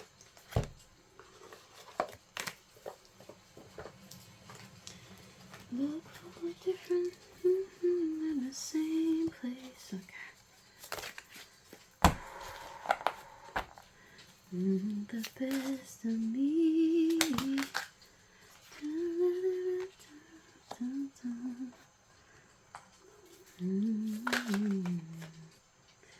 6 of Cups. Where do I feel that? I feel that here somewhere. Okay. In which case, look for a different result in the same place, yeah.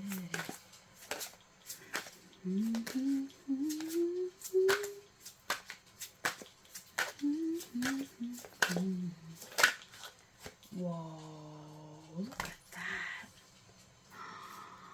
That's crazy. There's mirroring energy. This is like group 2. Whoa. Whoa, okay. Hope you can see that. I'll get up in a sec to check it. And I'll pull the book. I forget exactly what that means, as the author intended it, but whoa, 7 of Swords. This is giving me just, there's a few messages. Someone trying to mess with the past life connection that you have with someone, a twin flame.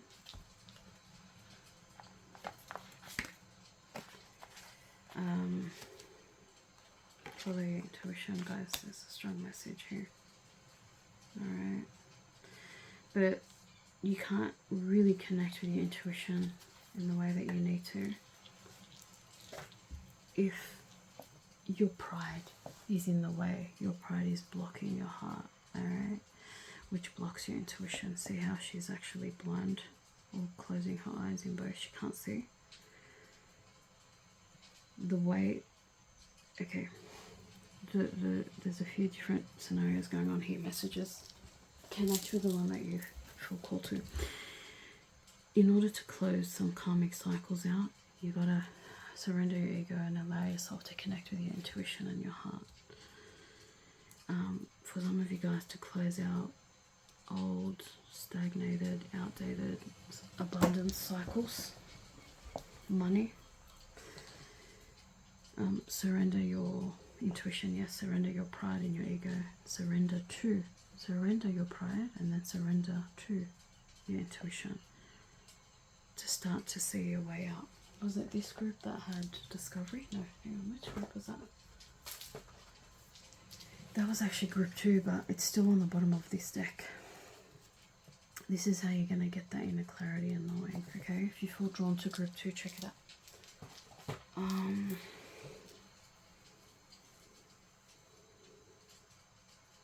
Some of you guys are in, I forget if it was this group where I said twin flame or something. Some of you are in these intense, high vibrational soul connections with someone, and you're mirroring each other.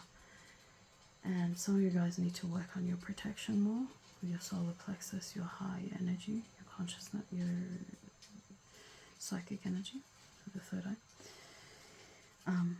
Some of you, this is a strong message from very high vibrational extraterrestrial spirits or energies or beings in your divine teams, that you are very, very, very intensely, strongly protected. But hey, we'd like you to make that connection now in your third eye about who you are really on a deeper soul level, and who we are, who your ancestors are, where you've been on a soul level outside of this planet and stuff. And so some of you guys are mirroring each other. Some of you guys, the pride is getting in the way. And there's this deep, intense pain here. Can you guys see that? Let me just get up.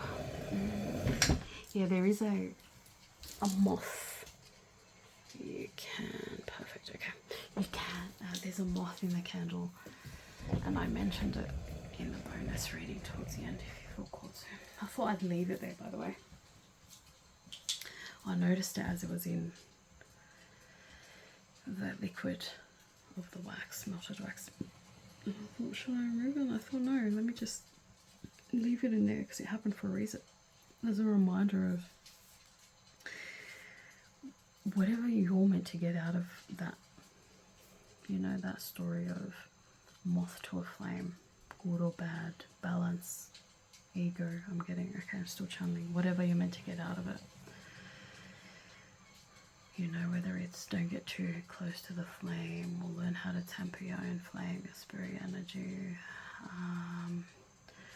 or, you know, follow your passion, your inner fire, your passion. For some of you guys, there's a stronger, deeper fire that wants to come through within you. I told you that at the start, that wants to be embodied within you, but your pride is masking, and it's like, it's such a simple fix, because this, it's not even like a opaque, it's a transparent. It's like saying, bro, it's so easy, or like, woman, dude, whatever, this is how I talk.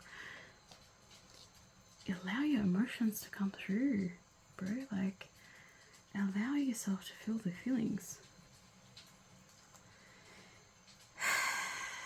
That's the thing you're trying to escape from, or run from, or hide from, is the thing you need the most to get you through this next phase, this next part of your life, to break out of these cycles, okay? Okay, so let's get back to these. I just want to push this up just to, oops, my hair. Search for a different in the same place.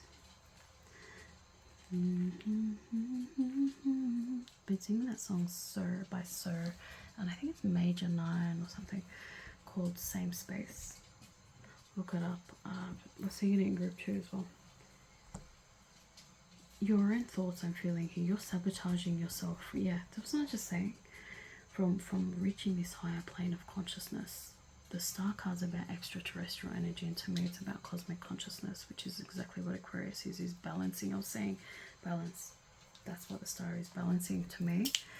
The star card is balancing your earthly consciousness and your cosmic consciousness. Tempering, alright? Hitting that sweet spot in the middle of pure consciousness. And your higher self wants you to come to this point, but you keep sabotaging it and allowing yourself to keep falling back into these deep, dark, intensely painful cycles with the Ten of Swords, because you haven't surrendered your pride, or you haven't connected deeply enough with your pride, your ego, to understand what the fuck it's hanging around for. What are you doing here? Why are you blocking me from going forward? Because I'm sabotaging.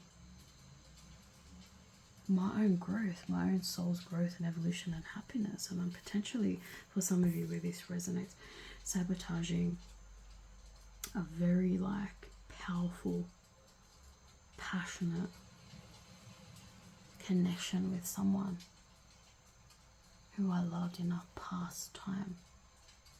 Really, that means who I know on a deeper soul level, whether that be my ancestors, my extraterrestrial spirit guides. I know them on a deeper level from another time, whether it be someone you knew from childhood, a friend, right? A place, a city, a part of the world, an environment. Alright, and now I'm getting this could even be something you were doing before, that you once loved and were passionate about but drifted away from it. And you're sabotaging yourself. You're thinking you have to be or behave or act in a certain way. Right? But the very thing you think you're trying to work towards in whatever way you're doing it now is sabotaging what you're trying to get to. You get what I'm saying? So the way you approach needs to be re-examined. You get what I'm saying? Wow. This could also be sabotaging a connection with a past life, lover, friend, sibling, child, parent, acquaintance, business partner. Alright, maybe you were involved in something successful and lucrative on a finance. Didn't I say here? Abundance in a past life, and your pride is not allowing you to work with them or to have a deeper connection with this person or to connect with them. Oh, these messages are amazing. I'm so glad I did this reading. To connect with them on a deeper heart level, soul level, intuitive psychic level. Even this is like, I just realized, fuck, this is like the lion's mane, and it's orange too. This is, the Leo is very, very strongly, intensely coming through, and that's the self, the true self and spirit wants to come out. Release the ego, my loves. I'm doing it for you now energetically if you're open to receive it. I just feel a release in my heart space. I'm feeling it because this is about the heart too, the energy of Leo and the sun. You want to get here. You want to literally swallow your pride, because there could be a big gold mine, even like literally or metaphorically, you're sitting on, and it's like, I'm trying to get to this point of abundance or whatever. Let me have a drink some water.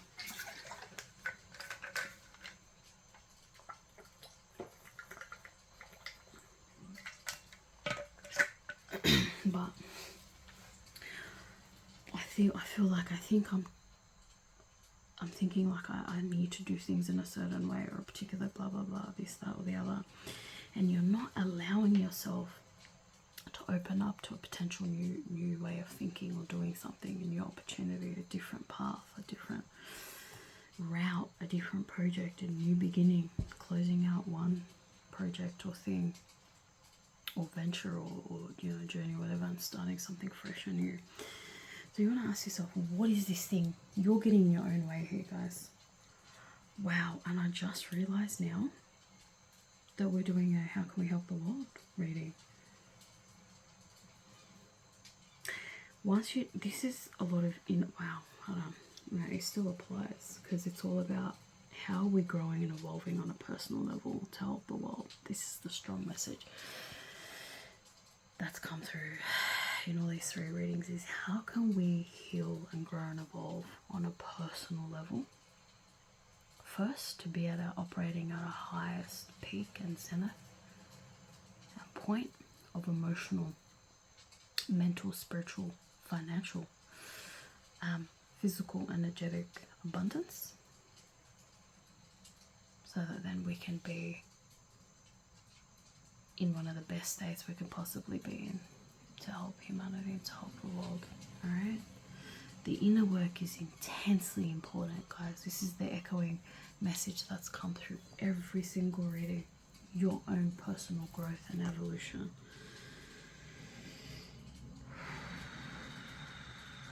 Let me read. And this is the... I'll show you. This is this deck. Everything is fine. It's a bonus card that got put here, and it means what? Look for a different result in the same space.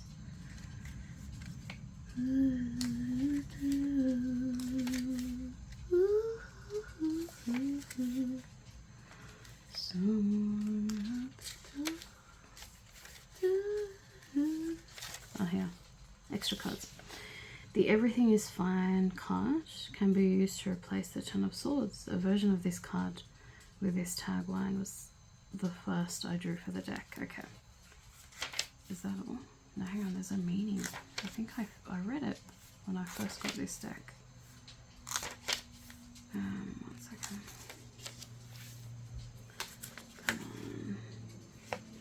Alright, so it must be the Ten of Swords.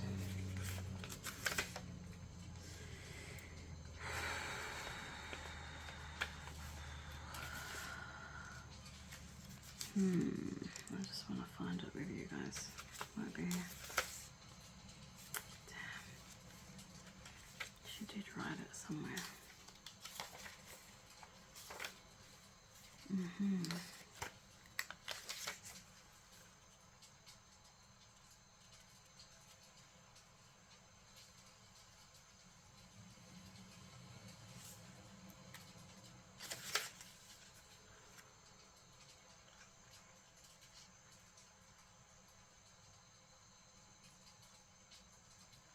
Maybe I feel called to read that.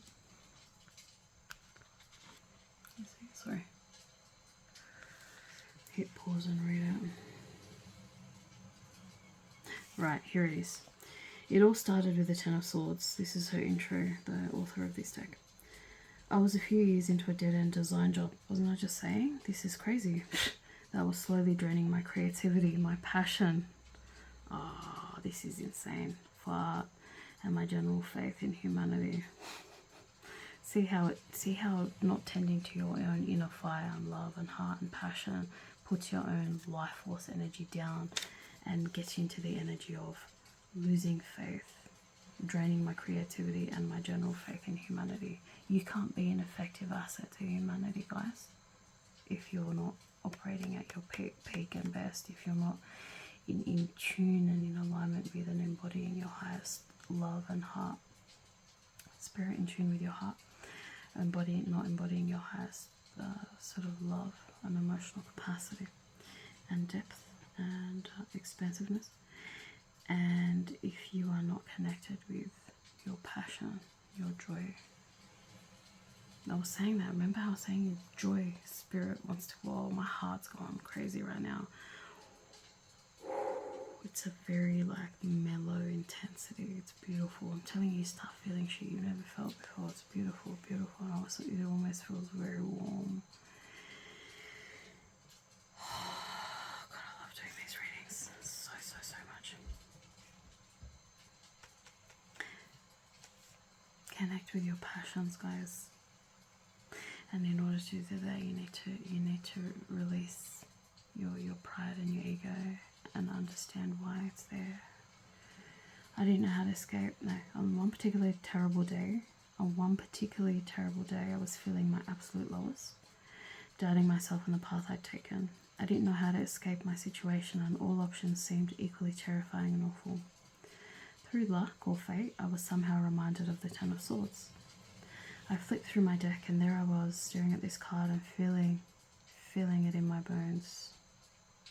I made the very first illustration of the Modern Witch Tarot deck that day, when Everything is Fine was the thing I'd been telling myself for a long time. Whoa, didn't I tell you? You keep doing the same thing. And that's why I was channeling that song. You know something deep within your heart and soul, no, but you're not letting yourself feel it. Because there's something, what is this thing that's getting in the way? This pride, this facade, this mask, this thing you're telling yourself. It's trapping you, my loves.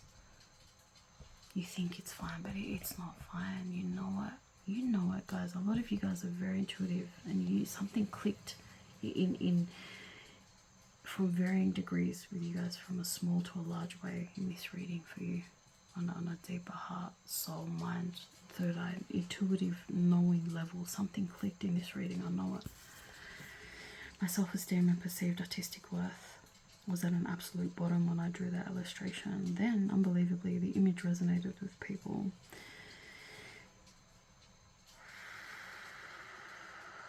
It resonated with a lot of people, more than any other piece of art I've ever made. I realized then that through my pain and misery, I had finally arrived somewhere on the other side. Wow. And some of you guys have been going through these intense pain cycles, the darkness cycles, because you've signed up for it on a higher soul level, because you wanted to experience not only the intensities and extremes of the pain and the darkness and the sadness and all that hopelessness that you've experienced, but to have many cycles of it. But at some point, your higher self's trying to connect with you in dreams, in your heart, your intuition, and so on, by telling you, hey, that's enough cycles. This is not how it's meant to be. Let's break out of the cycles now and move on to the next chapter and journey of our lives on a deeper, higher, more expanded part of our eternal soul. This is exciting. This is fun, guys. This is passion. This is love. This is spark. Let's get into it, guys. Yeah, we went through many, many cycles of darkness and intensity and pain, but you wanted to experience that. Why? So you can experience the flip side, the polar opposite of that energy. Oh, mate, wait for these new fucking intensely amazing and ecstatic and exotic, loving fucking cycles to come into you. I told you, it's trying to come into your being. Now you have to allow it. And the first step and the only thing you can do is to surrender your ego. That's one of the best things you can do. Alright, let that ego go. Understand it. Learn from it. Heal it. Yeah, and grow. And the first step to doing all that is surrendering your pride, letting your pride go. That's like the first step. You let your pride go. You let that mask of pride down. You let it go. Right? You release it. You surrender it back into the ether. Right? Into the atmosphere, into the ethers, into the spirit of divinity, of the universe, of the cosmos, of your higher self. That's the first step. That's like taking off that mask to your soul, to this infinite, this eternal, this primordial, ancestral, I just heard ancient, eternal, immortal, divine soul and spirit and essence and consciousness. Right? Let it come through. Let it shine through the ego, through the pride, through the mask you've been wearing this whole time. For a lot of you, you signed up to wear this mask of pride and ego so you can experience the intensities of the pain cycles and the darkness and the dark energy that comes with. Yeah. Unchecked pride, unchecked ego. Right? So that you can work through this transitory, right, part in between, in the middle, where you come back to the center, where you're allowing yourself to feel the intensities and the extremes of energies and emotions like pride, right, like shame, like guilt, I don't know where that came from, like ego, right? So that you can feel it and experience it and purge it deeply enough so that you can then come into a higher learning and awareness and understanding of what this energy, this emotion is all about, why it exists for the human being. Why does the human being experience shame and guilt and suffering and pain and pride and ego. Right? Why does the human being experience these emotions? Why does the human being experience these intensities? Why does the human being experience these extremes in our hearts, in our minds, in our bodies, in our souls, in our subconscious? Why? And why doesn't it feel good? We know by this point, a lot of us that are in this reading right now, we know by now that we're not meant to feel these lower vibrational emotions on the lifelong level. It's not meant to be a life sentence, right? It's meant to exist in us in a temporary state, in a finite state, in a short-term state, right? In a short-lived state where we feel uncomfortable enough at some point in our lives with this energy, with these energies, these low vibrational energies, when we've had enough and are willing to face the music, when we've had enough of feeling the anger, or feeling the fear, or feeling the shame, or feeling the guilt, or feeling the sadness, or feeling the hopelessness and the helplessness and the self-imprisonment and the stagnation and the stagnancy and the dormancy, right? And the dead weight of it all, the burnout, right? The stress, the debilitating energy, the overwhelm, all right? The overworked, the emotionally stressed out, the proud, right? The egotistical, the angry, the scared, the ashamed, the guilty, right? The fearful,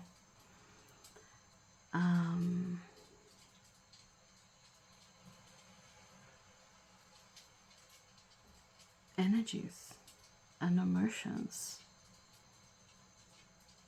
Okay. So my balance has been thrown off now because the neighbor, I don't know if you can hear him, it's like 6:35 a.m. and they're making all these loud banging noises and I don't know why, right? I don't know what their intention is at the moment. It's just echoing the shit that they subjected us to for 4 months.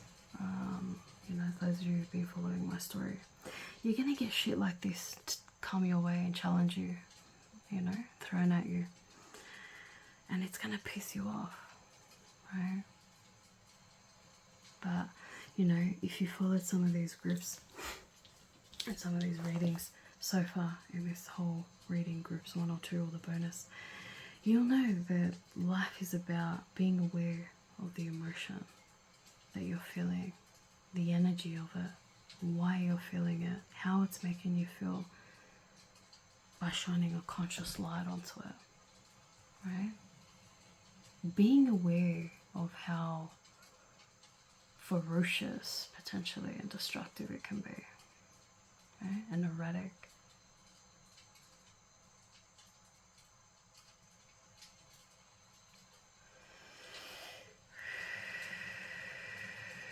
And tempering your emotions and your energy.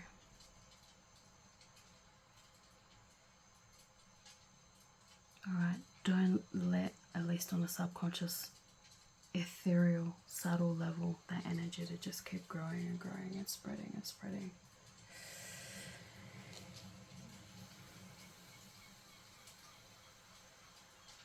Call it in once you're conscious of the energetic shift within you, like I just did now.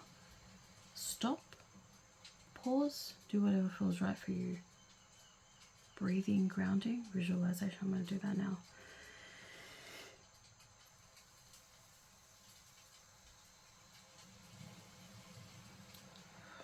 Yeah.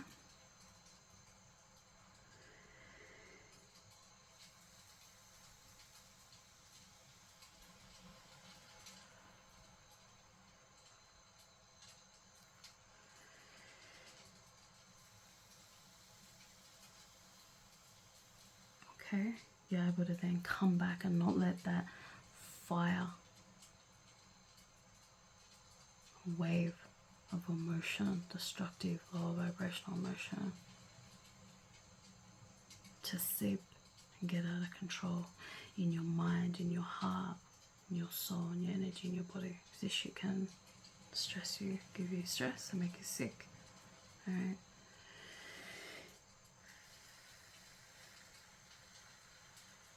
I'm aware of it now. I'm reining it in. Simultaneously, I'm feeling it, and I'm simultaneously grounding my energy, protecting my energy, connecting with the energy, the part of my soul and spirit that's highly divinely protected. And I'm connecting with my intuition and my heart, trying to understand why this is happening, trying to understand simultaneously on a higher wisdom level, why is this happening? What is the wisdom of this? In this way, I'm shining a conscious light onto it, and I'm more closely aligned and in union with and embodying my higher self and spirit and consciousness in this day, right? And in so doing, I'm very, very extremely intensely, masterfully potent and powerful of my own inner world and emotions and domain, my own heart and soul and spirit and body and mind, because everything that's within me is the whole fucking world itself, is all of existence and fucking eternity and ecstasy and knowing and consciousness and creation and intelligence and fucking divinity and wisdom, the cosmos and the universe, embodied in all these little parts that we call the mind and thinking, the heart and emotions, the soul and spirit, life force energy, fire within us, right? In our blood, in our breath, in our body, in our intuition, in our heart, in our knowing, in our psychic energy, in our subconscious, in our consciousness. And the infinite eternal shit we haven't yet realized or don't yet know about. There's a new divine, purely divine, conscious chapter that wants to connect with you now, guys. It's time now to let the pride go, let the ego go, learn the lesson. This intense dark pain cycle is now over. And I've noticed when I've been doing readings, especially going into the morning, which is when I like to do these, the neighbors get rowdy, and I don't know if it's a test for me or whatever. I can't fucking stand living here, you know, and whatever, it is what it is. But I don't know what kind of fucking energies these guys brought in, wherever fucking part of the universe our souls encountered each other. But the intensity of the fuckery of this energy, oh my god, see that fire? It's just been crazy for me. It's been insane. Like, it's really taken me into depths of my subconscious and heart and spirit and soul that I probably wouldn't have otherwise encountered. So thank you. You get what I mean? Once you remove the names and the faces and just look at it as energy, shining a conscious light as you're experiencing the energy, this is how you more rapidly, quickly, easily, intensely ascend to the next level. Keep growing, transforming. Cycles, it's all about cycles, this group. Keep following your intuition. Wow, guys. I don't even know, it all tied in with each other now. I don't even know what else to say. Is there anything else here?